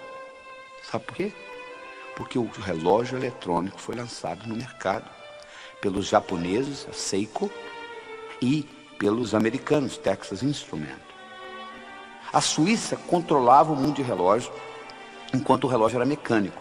Quando o relógio eletrônico foi lançado, houve uma mudança de paradigmas no mundo de relógios. Sabe qual a ironia do destino? Sabe quem inventou o relógio eletrônico? Esse que você deve estar usando aí, que é usar a bateria, 99% das pessoas usam hoje. Sabe quem inventou o relógio eletrônico? Não foram os japoneses, nem tampouco os americanos. Quem inventou o relógio eletrônico foi um suíço. Ele apresentou para os diretores, eles falaram, que relógio, não tem rubi, não tem mola mestre, não dá corda, isso não é relógio. E o relógio eletrônico foi lançado. Então a Suíça perdeu todo o mercado que ela tinha. Por quê? Houve uma mudança de paradigmas no campo de relógios. Quando o Henry Ford lançou nos Estados Unidos o modelo T, que é aquele carrinho pretinho, bonitinho, né? Sabe o que as fábricas de carruagens fizeram? Aumentaram produtividade. Fizeram a roda mais leve, diminuíram o preço. Mas ninguém queria comprar carruagem mais. Todo mundo queria o modelo T do Henry Ford. Hoje, se eu lhe der uma carruagem de presente, você mora numa zona metropolitana, você vai dizer, não, muito obrigado, não quero, não tenho, só mal na minha garagem dá para parar meu carro, eu não tenho lugar para colocar o cavalo. Mas custava caríssimo a carruagem antes da mudança de paradigmas no transporte. O que eu quero dizer para você é o seguinte, o mundo está mudando, as coisas mudam. A única coisa constante de agora para frente é mudança. E você tem que acompanhar esse processo de mudança. Você tem que entender o seguinte, presta bem atenção no que eu vou falar. Sucesso no passado não garante sucesso no futuro. As fábricas de carruagem faturavam horrores, até que foi lançado o modelo T. Não interessa, só porque você faturou no passado, você vai continuar faturando no futuro. Houve uma mudança de paradigma. E você, para mudar a sua atitude com relação ao seu trabalho, com relação à sua vida pessoal, você tem que mudar, porque se mudar a regra do jogo, muda tudo. Vou dar mais um exemplo para vocês interessante. Um indivíduo que ganhou o Prêmio Nobel de Economia, o nome dele é Herbert Simon. O Herbert Simon fez uma coisa fascinante. Ele fez o seguinte, ele pegou 2 tabuleiros de xadrez, colocou uma separação entre os dois. De um lado, ele montou um jogo de xadrez em progresso. Do outro lado, ele colocou um mestre em xadrez. E ele explicou a regra do jogo, o seguinte, eu vou levantar essa separação e você vai ter 30 segundos para dar uma olhada no jogo. E você vai reproduzir do seu lado esse jogo. Combinado? Combinado. 1, 2, e ele levantou, o sujeito deu uma olhada, 30 segundos, e baixou, o cara montou. Impressionante. Montava com uma precisão de até 80%. Eles pegaram indivíduos que sabiam mexer com as peças, mas não eram grandes jogadores de xadrez. Fizeram o mesmo estudo. Colocaram o indivíduo lá de lado e disse, vou levantar 30 segundos, dá uma olhada, reproduza no seu tabuleiro. Reproduziram. Precisão, 30%. Quase que aleatório. Aí eles bolaram o seguinte, vamos fazer o seguinte, vamos criar um tabuleiro onde não tem um jogo de xadrez em progresso. Aleatoriamente, pelo computador, nós vamos colocar as peças, ou seja, vão ter 2 bispos na mesma diagonal, etc., que contradiz a regra do xadrez. Chamaram o mestre em xadrez de novo, colocaram de lá, 1, 2, e levantaram, fecharam. Chamaram o indivíduo que estava começando a jogar xadrez. Sabe quem ganhou dessa vez? O principiante. Por quê? Porque no momento que levantou a separação, o mestre de xadrez, sabe o que ele fazia? Ele começou, mas como é que pode 2 bispos na mesma diagonal? Quer dizer, ele se distraía com a história, todo aquele know-how que ele tinha do jogo de xadrez desapareceu, porque mudou a regra do jogo. Na sua vida, meu amigo, a regra do jogo está mudando toda hora. Se você é fixo, se você não tem jogo de cintura, se você não sabe se adaptar à mudança de mercado, à mudança de paradigma, você vai dançar, não tem jeito, você não vai conseguir ser bem sucedido. É importante que você entenda o seguinte, agora para frente a única coisa constante é a mudança. Só para você ter uma ideia, o volume de informação no mundo dobra a cada 4 anos. A partir do ano 2000 vai dobrar a cada 20 meses. Então o acúmulo é muito grande, a mudança é muito grande. A única coisa que você tem que ter é essa flexibilidade no aprender. A única vantagem que você tem hoje com relação ao seu competidor é a habilidade de aprender mais rápido. Não sobrou mais nada. É a sua habilidade de aprender mais rápido. E para fazer isso, você tem que entender esse aspecto de paradigma. Você tem que entender que o verdadeiro ato de descoberta consiste não em achar novas terras, mas vê-las com novos olhos. Isso é que você tem que entender. Você tem que entender que onde houver mudança de paradigma, há um aumento de possibilidades. Houve uma época que o paradigma era de que o mundo era chato, não é verdade? Até que Nicolau Copérnico veio e disse, não, o mundo não é chato, o mundo é redondo, ele provou isso matematicamente. Mas quando o mundo era chato, a possibilidade de uma viagem de volta ao mundo seria impossível. Como você vai fazer uma viagem de volta ao mundo, mundo chato? Quando o conceito mudou para o mundo redondo, a viagem de volta ao mundo, que era uma coisa impossível, passou a ser possível.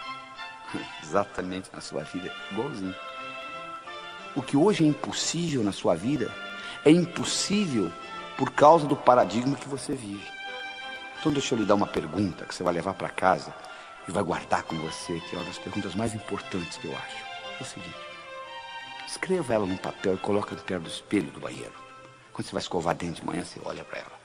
A pergunta é a seguinte, o que hoje é impossível na minha vida, mas que se fosse possível, mudaria fundamentalmente o modo como eu vivo. Vou repetir. O que hoje é impossível na minha vida, mas que se fosse possível, mudaria fundamentalmente o modo como eu vivo.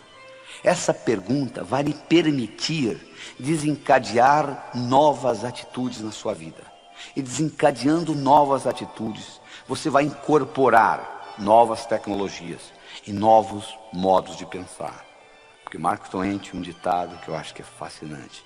Ele diz o seguinte, se o único instrumento que você tem é um martelo, todo problema você pensa que é prego. Não é verdade? Tem gente que tem uma tecnologia e diz, deixa comigo que eu resolvo. Mas só tem isso, porque eu faço isso há 15 anos. Porque eu tenho 15 anos de experiência nessa empresa. E eu vou analisar. Eu disse, não, meu amigo, você não tem 15 anos de experiência. Você tem 1 ano 15 vezes, é totalmente diferente. Você aprendeu no primeiro ano e repetiu 14. Para ter 15 anos de experiência, você tem que estar constantemente mudando a sua ferramenta. Se essa única ferramenta que você tem é um martelo, todo problema na empresa você vai pensar que é prego. Então é importante você entender que essa mudança de paradigma é fundamental. E nessa mudança, quando você responde essa pergunta, o que é hoje impossível na minha vida, mas que se fosse possível, mudaria fundamentalmente o modo como eu vivo, e vem a resposta, você tem que em seguida fazer uma segunda pergunta. E se eu implementasse desse jeito, como que seria? Você tem que fazer uma certa antecipação dentro da sua cabeça. Olha só, você vai concordar comigo. Se você anda, você tem que ver metros na sua frente, senão você bate. Se você dirige um carro, você tem que ver quarteirões na sua frente, senão você bate. Você está dirigindo um carro a 70 km por hora, passa uma pessoa correndo na frente, não dá tempo de você parar. Se você pilota um avião a 1000 km por hora, você tem que ver milhas na sua frente, senão você bate. Se aparecer um obstáculo a 500 metros, você já bateu. Conclusão, quanto maior é a velocidade que você se locomove, maior tem que ser a sua habilidade de antecipar o futuro. E hoje nós vivemos numa velocidade muito grande. Então a sua habilidade de antecipar o futuro é fundamental. E essa pergunta que eu estou lhe dando lhe ajuda a ser um explorador do futuro. Você começa a explorar o que vai vir para frente. O que hoje é impossível na minha vida, mas que se fosse possível, mudaria fundamentalmente o modo como eu vivo. E respondida essa pergunta, você faz a segunda, e se? E você tem que estar disposto a constantemente se achar obsoleto. Porque toda mudança requer que você aprenda de novo. Quando os suíços descobriram que o relógio eletrônico estava entrando no mercado, sabe o que eles fizeram? Um relógio Patek Philippe, antes do relógio eletrônico, tinha uma precisão de 1/30 de segundo. Sabe qual a precisão de um relógio eletrônico, desses baratinhos que você compra na feira por $5? É 1/30.000 de um segundo. Sabe o que os suíços fizeram quando os relógios eletrônicos foram lançados? Eles aumentaram a precisão de 1/30 para 1/60 de segundo. O que é 1/60 comparado com 1/30.000? Se o único instrumento que você tem é um martelo, todo problema você pensa que é prego. Eles acharam que iam resolver mecanicamente. Não resolveram. Finalmente eles descobriram que não dava jeito. Eles tiveram que entrar no mercado eletrônico.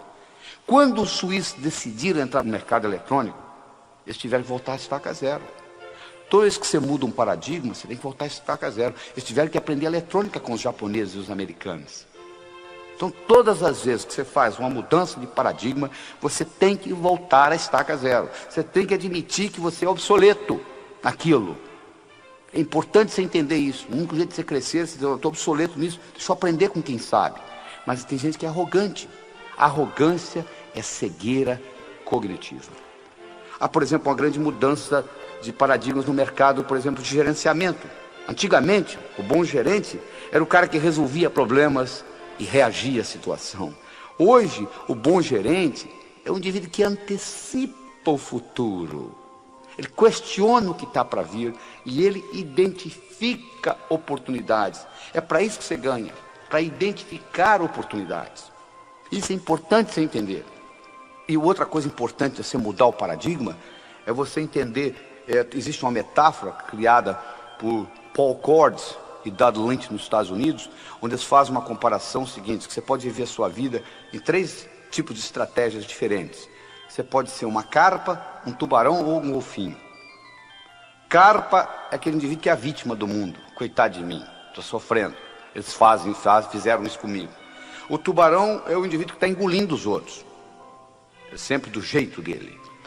E o golfinho é um indivíduo que, quando ele está perto de uma carpa, a carpa pensa que ele é tubarão. Quando ele está perto de um tubarão, o tubarão pensa que ele é carpa. Mas na realidade ele não é nem carpa nem tubarão. Ele é golfinho. E a filosofia do golfinho é o seguinte: para eu ganhar, você não precisa perder, a não ser que você insista. Aí o problema é seu. Por quê? Porque o universo é um lugar potencialmente abundante, feito para todos ganhar. Para eu ganhar, você não precisa perder. E esse conceito é uma mudança de paradigma, é uma mudança de atitude que nós precisamos fazer na nossa civilização. Porque se nós continuarmos com o paradigma do ganha-perde que nós temos no momento, que se deteriorou para perde-perde, principalmente aqui no Brasil, se nós continuarmos com esse paradigma, nós vamos destruir o planeta, porque não vai ter planeta aqui para os nossos netos e bisnetos. Nós temos que aprender a fazer mais com menos. Este que é o grande segredo, essa que é a grande mudança de atitude. Não é aumentar o número de funcionários, não é aumentar o orçamento, não é aumentar o número de horas. É você ser mais excelente naquilo que você faz. E com isso você vai aprender a fazer mais com menos. Você vai produzir mais e menor número de horas. E assim por diante. Essa palavra é resumida do seguinte modo: sinergia. Todo o universo é construído sinergeticamente. Toda a geometria universal é sinergética. E menos do que 0,00001% da população no mundo tem ideia do que a palavra sinergia quer dizer. E sinergia quer dizer o seguinte: o todo é maior que a soma das partes. 1 mais 1 é igual a 4, você muda a matemática. E para você fazer sinergia, você tem que trabalhar com comunicação, respeito mútuo, intuição.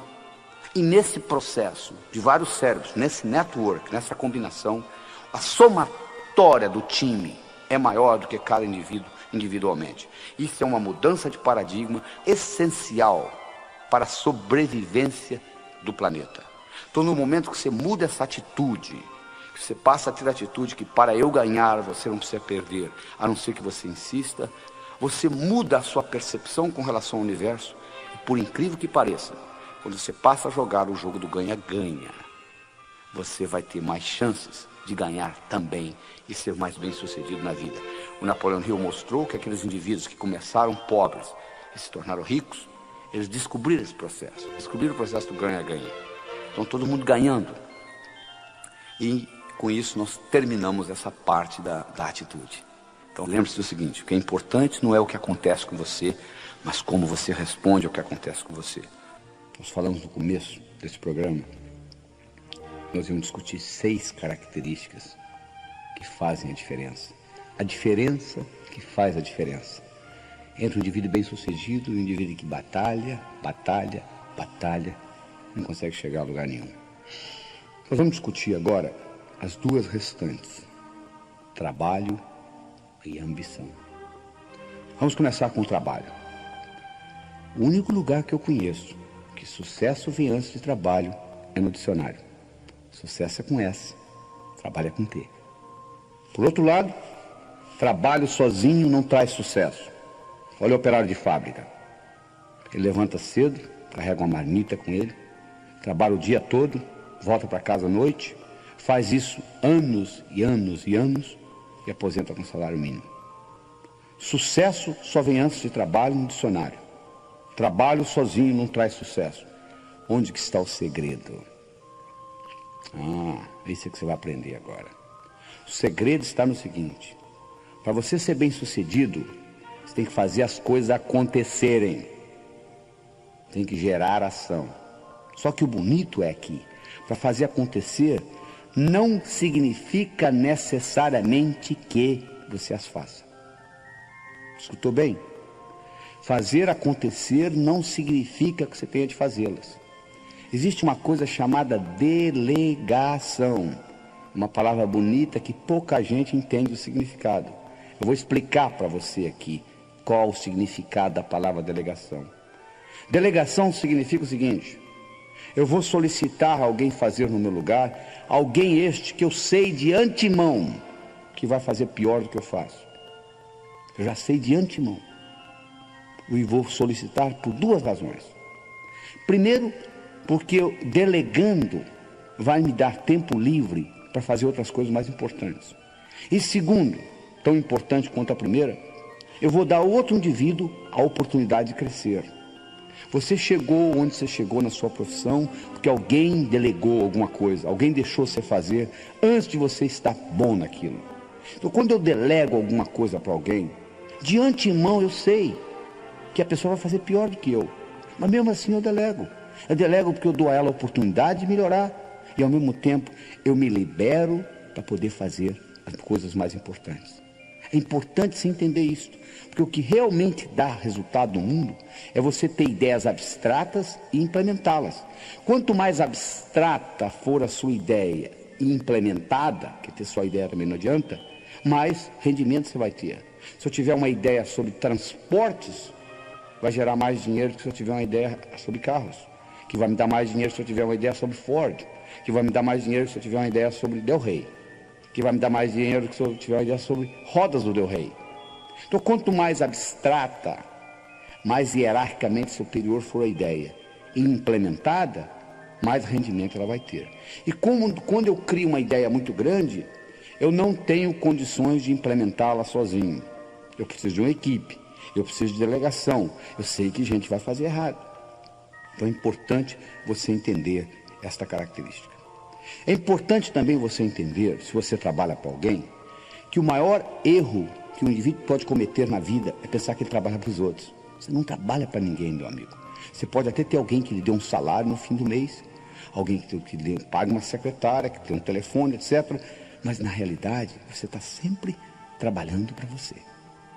O Napoleon Hill mostrou, naqueles milionários, aqueles que começaram pobres, foram funcionários e terminaram ricos, todos eles tinham uma característica em comum.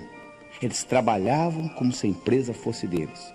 Eles economizavam como se a empresa fosse deles.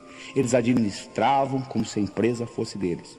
Porque isso estava dando a eles know-how, conhecimento de como administrar uma empresa. E quando eles abriam a deles, eles já tinham essa experiência. Porque o indivíduo, de modo geral, diz assim: não, eu não vou me empenhar nessa empresa porque ela não é minha. O dia que eu tiver a minha, sim. Mas aí você perde a oportunidade de praticar ser dono de empresa. Você pode praticar ser dono de empresa na empresa do outro. Gastar como se fosse sua, economizar como se fosse sua, administrar como se fosse sua. E com isso, você está pegando know-how para administrar a empresa. É importante você entender isso. O maior erro que você pode cometer é pensar que você trabalha para os outros. Você não está trabalhando para ninguém. Você está sempre trabalhando para você. Esse conceito é fundamental que você entenda nesse mecanismo. A outra coisa importante que você tem que entender em termos de trabalho é o seguinte: existe uma grande diferença entre eficiência e eficácia. Eficiência significa fazer a coisa bem feita. Eficácia significa fazer o que precisa ser feito. Tem indivíduo que passa a vida inteira fazendo bem feito, coisa que não precisa ser feita. Ora, se não precisa ser feito, não há razão de você fazer. Eu acho que todas as vezes que você for fazer alguma coisa que envolva tempo ou dinheiro da sua parte, você tem que parar e questionar: isto é realmente importante ou não? Se a resposta é não, não vai perder tempo colocando isso, porque está gastando energia por nada. Tem uma história muito interessante que eu conto, que é a seguinte: nos Estados Unidos é uma sociedade de consumo muito maior que a brasileira. E nos Estados Unidos troca-se aparelho doméstico com muito mais frequência do que aqui, incluindo geladeiras. E se você é mais antigo, se você for visita a sua avó, você vai ver que a geladeira da sua avó, se ela é mais antiga, ela é diferente da sua. Ela tem uma tranca na porta, né? Que as geladeiras mais modernas hoje não têm. Mas essa geladeira, nos Estados Unidos, houve uma situação, uma época, em que aquelas geladeiras eram mudadas, renovadas, então a geladeira velha ou ia para o junkyard, ou ia para o ferro velho, ou ia para o basement, que é o lugar mais baixo da casa. E as crianças gostam de brincar com aquilo. Então aconteceu 3 ou 4 casos, praticamente numa semana, por coincidência, onde crianças americanas, pequenas, 3, 4, 5 anos, brincando, entravam dentro de uma daquelas geladeiras e a porta batia e elas ficavam presas. E morreram asfixiadas. Então foi uma grande confusão nos Estados Unidos. E eles resolveram fazer o seguinte, criar uma tranca de dentro para fora também, para poder abrir a geladeira, caso alguém ficasse preso dentro da geladeira. E montaram um sistema onde eles iam ensinar todo o jardim da infância como fazer isso.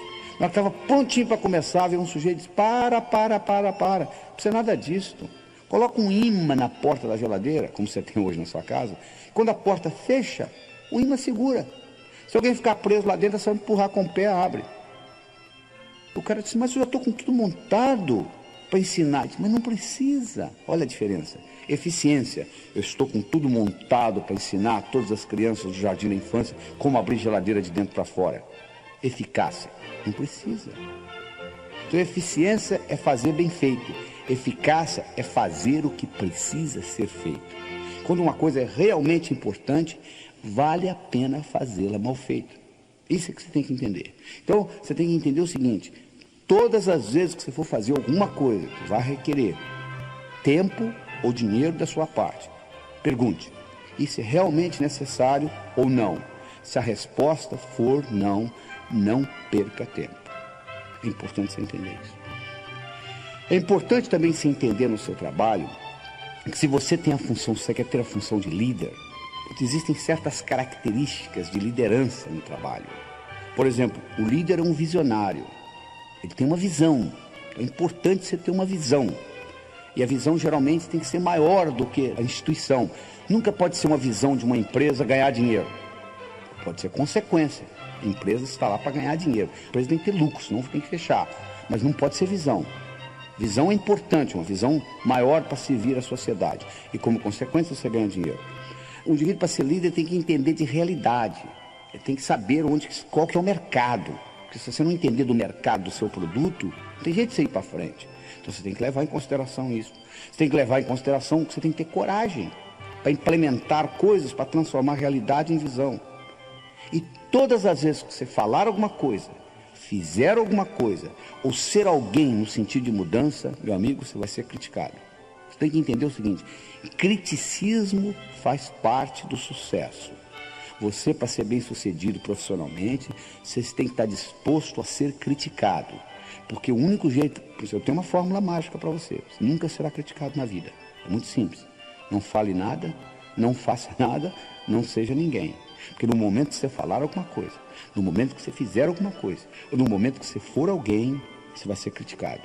Então, uma das coisas que você tem que treinar bem cedo é o seguinte, eu vou ser criticado. Eu vou ser criticado no meu trabalho, eu vou ser criticado na minha empresa, eu vou ser criticado no meu bairro, se eu fizer alguma coisa diferente.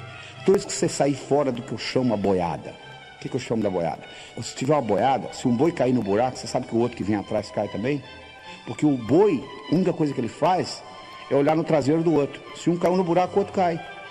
O cavalo já não é a mesma coisa. Se um cavalo cair no buraco, o outro não cai. Então, se você faz parte da boiada, ninguém lhe incomoda, porque estão um seguindo o outro. No momento que você saiu fora da boiada, diz, olha, eu tenho uma coisa diferente para lhe mostrar. Imediatamente, criticismo vai começar na sua vida. Faz parte do esquema. É impossível você ser bem sucedido sem ser criticado. Então é importante você entender isso. Então essas características são fundamentais para você entender esse aspecto do trabalho. Então, você nunca trabalha para ninguém, você está sempre trabalhando para você, você tem que fazer as coisas acontecerem. Não significa que você tenha de fazê-las, você pode delegar. Isso aí é importante você conceber isso. E que a diferença entre eficiência e eficácia. Eficiência é fazer bem feito, eficácia é fazer o que precisa ser feito. Muito bem, nós estamos chegando à última etapa da história, né? Ambição. Ambição. O indivíduo chega para mim e diz assim: doutor Laíra, eu não quero mais nada na vida. Eu digo para ele: está na hora de você morrer. Mas por quê? Porque a vida é um constante aprender. Você só aprende fazendo. Você diz que não tem mais nada para fazer, então não, você ir embora, então. Você tem que sempre ter uma ambição sadia, mas sempre. Os indivíduos que vivem muito, os indivíduos que produzem muito, os indivíduos que são bem-sucedidos, eles têm uma ambição maior. Não tem nada errado se você não quiser ter. Eu me lembro do caso de um indivíduo que estava sentado na primeira fileira uma vez nos Estados Unidos. Eu estava dando um curso, um indivíduo de 60 e poucos anos de idade, assistindo esta apresentação que eu estou dando aqui para você. E ele levantou a mão e disse assim: doutor, as suas ideias são muito interessantes, eu estou escutando aqui quase 2 horas. Deixa eu contar para o senhor uma coisa. Eu dirijo um carrinho de biscoito, eu entrego biscoito nas padarias. Eu abasteço o carro de manhã e vou de padaria em padaria entregando. E eu volto para casa, lavo o carro, preparo para o dia seguinte. Eu estou fazendo isso há mais de 30 anos, estou quase me aposentando. De modo que essas ideias do senhor são muito boas. O senhor quer saber de uma coisa? Eu vou continuar dirigindo meu carrinho de biscoito. Eu falei com ele: meus parabéns. Alguém tem que dirigir o carrinho de biscoito. Não tem nada errado no senhor dirigir o carrinho de biscoito. O que tem de errado, meu amigo, é que tem muita gente que no fundo, quer dirigir carrinho de biscoito e culpa a sociedade, o governo, a inflação, porque não vai para frente. Se você quer dirigir o seu carrinho de biscoito, dirija. Mas não culpe os outros. Por que você não consegue outros cargos? Pessoas, chefes, patrões, podem lhe segurar temporariamente. Você é o único que consegue segurar você definitivamente. Você não consegue segurar um sujeito bom lá embaixo muito tempo. É melhor que você pegar uma bola, colocá-la na piscina e segurar a mão. Vai chegar uma hora que a mão cansa, a bola sobe. Se você é realmente bom, independente do governo, do patrão, da inflação, da empresa, você vai subir. Essa é a realidade. Agora, se você quer dirigir carrinho de biscoito, dirija seu carrinho de biscoito, alguém tem que fazê-lo, não tem dificuldade, não tem problema. Ah, mas doutor, eu não tenho opção, porque é o jeito que eu trabalho. Não, opção você sempre tem, meu amigo. Eu sempre digo o seguinte: se você está insatisfeito na vida, você tem sempre 4 opções. Primeiro, saia. Deixa a empresa. Ah, mas eu não posso, eu sou pai, eu tenho filhos para tratar. Tá bom, então mude você. Se adapte à empresa. Ah, mas está muito difícil. Então muda essa empresa, muda o sistema da empresa. Ah, não tenho poder para isso. Então sofra. Faça o que a maioria faz, sofra. Você sempre tem opção, você tem 4, olha só. Você pode sair da empresa, você pode mudar a empresa, você pode mudar você, se adaptar à empresa, ou você pode sofrer. Não fala que você não tem opção não, que a opção sempre existe. Sempre existe. Agora, se você quiser fazer coisas grandiosas, você tem que ter uma ambição, tem que fazer o impossível. O impossível. Sabe o que é impossível? O impossível é aquilo que ninguém faz até que alguém faça. Isso aqui é impossível. Em 1964, um estudante de medicina inglês de nome Roger Bannister correu pela primeira vez 1 milha em menos de 4 minutos. Até esse evento, era impossível um ser humano correr 1 milha em menos de 4 minutos. Até que Roger Bannister correu. Depois que Roger Bannister correu, nos próximos 12 meses, 19 outros atletas correram. Hoje, um atleta classificado, renome, correr 1 milha em menos de 4 minutos não é nem notícia de jornal. Olha que interessante. Uma coisa que era impossível até 1964, hoje é cotidiano. É um atleta correr 1 milha em menos de 4 minutos. Era impossível você fazer uma viagem de Portugal ao Brasil, uma caravela em meses. Hoje você pegar um Concorde, você atravessa o Atlântico em 3 horas. Era impossível isto há 100 anos atrás. Hoje é comum. Então você observa o seguinte: se você partir do princípio que é impossível, você não vai fazer nada. O impossível é aquilo que ninguém faz até que alguém faça. Isso é que é impossível. Então você tem que realmente fazer o impossível. Você tem que fazer coisa que parece que não pode ser feita. E com isso, você vai progredir na vida. Ah, mas doutor, mas o problema é que eu não tenho sorte. Sorte? Não existe sorte, meu amigo. Sorte é quando preparação encontra oportunidade. Isso é que é sorte. Deixa eu contar para vocês a minha história particular. Em 1975, eu morava em Teófilo Otoni, no nordeste de Minas, e nós tínhamos um grupo de médicos, nós construímos um hospital lá, o Hospital São Lucas. Era uma sexta-feira à tarde, o telefone tocou, de um hotel. Eles disseram, nós temos um hóspede aqui com dor no peito. Dá para o senhor vir? Eu falei para o indivíduo, olha, eu estou saindo para um fim de semana longo, chame outro. Mas nós chamamos os 2 médicos, falaram a mesma coisa. Eu falei, tá bom, estou indo aí. Eu cheguei lá, o indivíduo estava com dor no peito, eu fiz um eletrocardiograma nele, ele estava tendo um infarto. Levei-o para o hospital. Ele não falava português direito. Ele tinha vindo até o Teoflotone comprar pedras preciosas que ele vendia nos Estados Unidos. Conversando com ele, ele me perguntou assim, você conhece o meu filho? Eu falei, quem que é seu filho? Ele me falou o nome do filho dele. Eu falei, bom, eu não conheço seu filho pessoalmente, mas eu conheço os trabalhos dele, eu conheço os livros dele, eu conheço as publicações dele. O filho dele era um chefe de pesquisa na Universidade de Harvard, nos Estados Unidos, que é provavelmente a universidade mais sofisticada do mundo. 48 horas depois, o filho dele saiu dos Estados Unidos e veio para o Teoflotone para ajudar a tomar conta do pai. E ficou lá e fez amizade com a gente, falava português bem, porque ele era casado com uma brasileira, etc. Na véspera dele ir embora, porque o pai tinha tido alta, eu tinha um centro de estudo no hospital, e aquela noite, por coincidência, não é coincidência, sincronicidade, eu ia falar. Eu ia falar exatamente sobre um assunto de cardiologia, que o filho dele também era cardiologista. Eu ia falar sobre arritmias na fase aguda do infarto. Aí eu pedi permissão aos meus colegas, que tinha cada um uma especialidade diferente, um cirurgião, um ginecologista, um ortopedista, se eu poderia falar no nível do Peter. Porque eles não iam entender nada, mas o Peter ia ficar extremamente impressionado. E eles falaram, bom, vai em frente. Eu dei uma aula no nível do Peter. Quando eu terminei a aula, ele veio para mim e disse assim, Laí, você quer ir embora para Harvard? Eu te levo comigo. Eu falei, não, na época, eu falei, não, sou o dono da região aqui, faço o que eu quero, estou muito bem.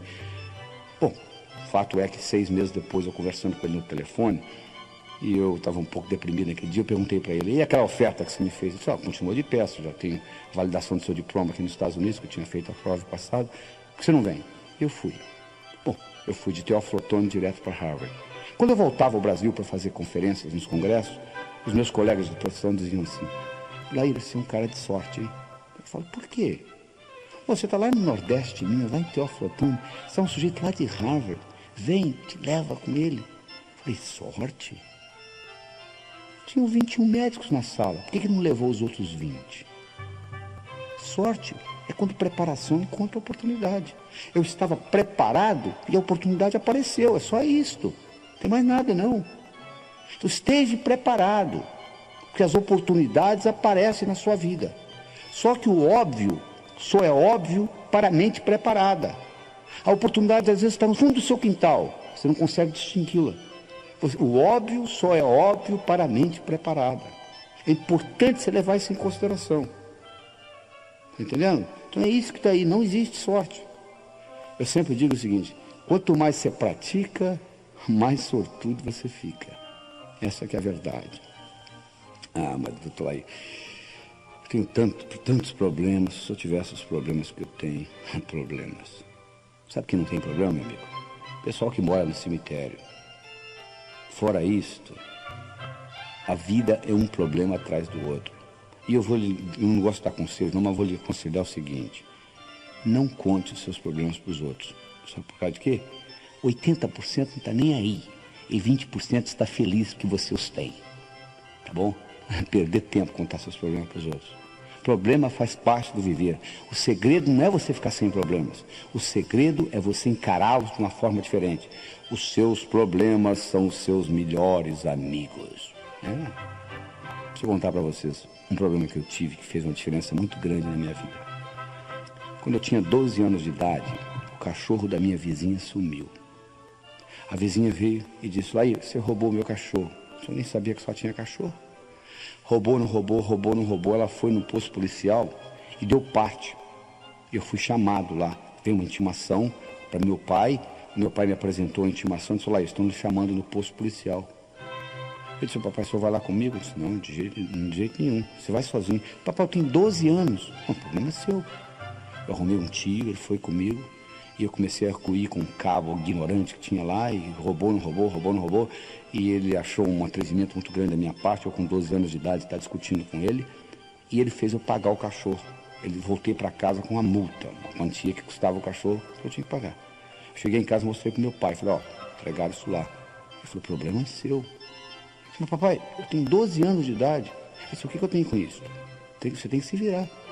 Por coincidência, como eu disse, não tem coincidência, por sincronicidade, o primeiro dinheiro que eu tinha ganho na minha vida foi dando aula particular de matemática. Com 12 anos de idade, eu já dava aula particular de matemática. O primeiro dinheiro que eu ganhei nas férias era exatamente aquela quantia que está sendo solicitada. Eu peguei aquele dinheiro e paguei. Por muitos anos, eu tive um ressentimento do meu pai por duas coisas. Primeiro, por não ter me levado lá. E segundo, por não ter pago a multa. Mas um dia eu tive um insight, o seguinte: aquilo foi uma das melhores coisas que aconteceu na minha vida. Porque a partir dos 12 anos, nunca mais eu pedi dinheiro a ninguém. Eu passei a ganhar o meu. E graças àquele evento, com 19 anos de idade, eu era financeiramente independente. Ou seja, muito cedo na minha vida eu comecei a ganhar dinheiro. Então, graças a Deus que o cachorro da vizinha sumiu. Não é? Aquilo que parecia ser um problema, na realidade, foi uma solução. Então, o que eu gostaria que você encarasse é o seguinte: quando você pensa que é um problema, talvez seja um modo do universo lhe ensinar e lhe jogar para frente. Leve isso em consideração, entendeu? Que os problemas são os modos de você crescer na vida. Encare o problema não como um inimigo, mas como um amigo. E isso vai mudar muito o seu dia a dia. E você tem que fazer isso levando em consideração o seguinte: você tem que criar o seu futuro como possibilidades e não como expectativas. O que eu quero dizer com isso? Se eu crio o futuro como possibilidade e não acontece, continua sendo uma possibilidade. Se eu crio o futuro como expectativa e não acontece, eu fico frustrado. Então eu tenho que estar sempre criando como possibilidade. E à medida que eu crio como possibilidade, se não acontecer, continua sendo uma possibilidade. Isso é um trabalho que você tem que fazer dentro da sua mente. E finalmente, nós estamos chegando ao final dessa apresentação. Eu gostaria de discutir com vocês alguns aspectos práticos da coisa. Uma coisa importante que você tem que ter é boa saúde, né? Você, para ter uma mente sadia, você tem que ter um corpo sadio. Respeite o seu corpo. Eu posso pegar um Mercedes-Benz, colocar água com gasolina nele, ele não vai ter um bom desempenho. É muito importante aquilo que você coloca na boca. Presta atenção na alimentação, porque o tipo de alimento que você está usando vai ser usado como combustível para o seu cérebro. Como eu disse, se você colocar gasolina misturada com água, o Mercedes pode ser um Mercedes, pode ter um cérebro espetacular, não vai funcionar bem. É importante você levar isso em consideração. A alimentação é fundamental. É importante você levar em consideração que amigos você tem. Eu já disse antes, se você vive em terreiro de peru, é muito difícil você aprender a voar com águias. Você quer aprender a voar com águias? Fique no meio das águias. Procure amigos que são iguais ou melhores que você, para você puxar você para cima. É muito difícil você nadar contra a correnteza, principalmente com peso no pescoço. E tenha uma expectativa boa do futuro. Eles fizeram um estudo outra vez na Universidade de Yale, em Connecticut, onde eles pegaram 3 grupos de primeiro ano primário. Foram numa professora e disseram: ó, seu Deus, parabéns, esse ano você vai receber os gênios. Os alunos são gênios. Fizemos um teste de QI neles, a beleza. Olha que diferença. Foram na segunda professora e disseram: ó, esse ano você está perdida, porque você vem muito idiota para cá. Nós fizemos um teste de QI nas suas crianças, QI baixo, você vai ter muita dificuldade. Foram com uma terceira professora e disseram: ó, você vai receber o mesmo tipo de aluno que você recebe todo ano. No final do ano, aquela que recebeu gênios, exatamente gênios, passaram nota alta, não deram trabalho, criativos, inteligentes. Aquela que recebeu, coitados idiotas, teve um trabalho tremendo, não aprendiam direito, etc. Aquela que recebeu média, era média. Só que a verdade é que não existia nem idiota nem gênio. Tudo era a mesma coisa, eram os alunos que recebiam todo ano. Mas acontece que a expectativa da professora mudou. Aquela que tinha expectativa de encontrar gênio, encontrou gênio. Aquela que tinha expectativa de encontrar idiota, encontrou idiota. Se você tem expectativa de melhorar a sua vida, provavelmente você vai melhorá-la. Se você tem expectativa de piorar a sua vida, provavelmente você vai piorá-la. A decisão é sua e continua sendo sua. Eu gostaria de terminar esse programa com uma história. Eu adoro histórias, porque elas têm um poder muito forte na sua mente. São metáforas, passam além da sua mente crítica. Mas essa história é mais ou menos assim. Era uma vez, numa pequena vila da Grécia, morava um sábio. Sábio este que era famoso, porque tudo apresentado àquele sábio, até aquele dia, ele soube responder. Um dia, um jovem adolescente, conversando com um amigo dele, disse: eu acho que eu sei como eu vou enganar esse sábio. Eu vou pegar um pequeno passarinho e vou esconder nas minhas mãos. Eu vou levar para o sábio e vou perguntar para ele: diga-me, sábio, o passarinho nas minhas mãos está vivo ou morto? Se ele falar vivo, eu vou espremer e deixar cair morto nos pés dele. Se ele falar morto, eu vou abrir e deixar o passarinho voar. Ele pegou o passarinho, colocou nas mãos, levou para o sábio, olhou para o sábio e disse: diga-me, sábio, o passarinho nas minhas mãos está vivo ou morto? O sábio olhou para ele e disse: meu jovem, a resposta está nas suas mãos. O mesmo eu digo para você. Você está escutando essa apresentação por agora 2 horas. O que você vai fazer com esse conhecimento, eu não sei. A minha missão está terminando aqui. A sua vai começar. Isso pode entrar por um ouvido e passar por outro. E não ter nenhum impacto na sua vida. Ou você pode escutar essas fitas de novo, reavaliá-las com novos olhos, descobrir aquilo que você perdeu na primeira, porque eu oriento, você tem que escutar isso mais de uma vez só escutando não vai resolver, porque eu coloquei muita informação em curto período de tempo. Escute 1, 2, 3 vezes, analise, veja como você pode aplicar isso no seu dia a dia, porque só escutar e achar bonito não resolve nada, você tem que implementar, você tem que colocar em prática isso que eu estou lhe passando. Mas eu gostaria de deixar, finalmente com você, a seguinte mensagem: o seu sucesso, tanto pessoal quanto profissional, esteve, está e sempre estará nas suas mãos. Lembre-se do seguinte: intenção sem ação é ilusão. Ouse fazer e o poder lhe será dado. Até logo.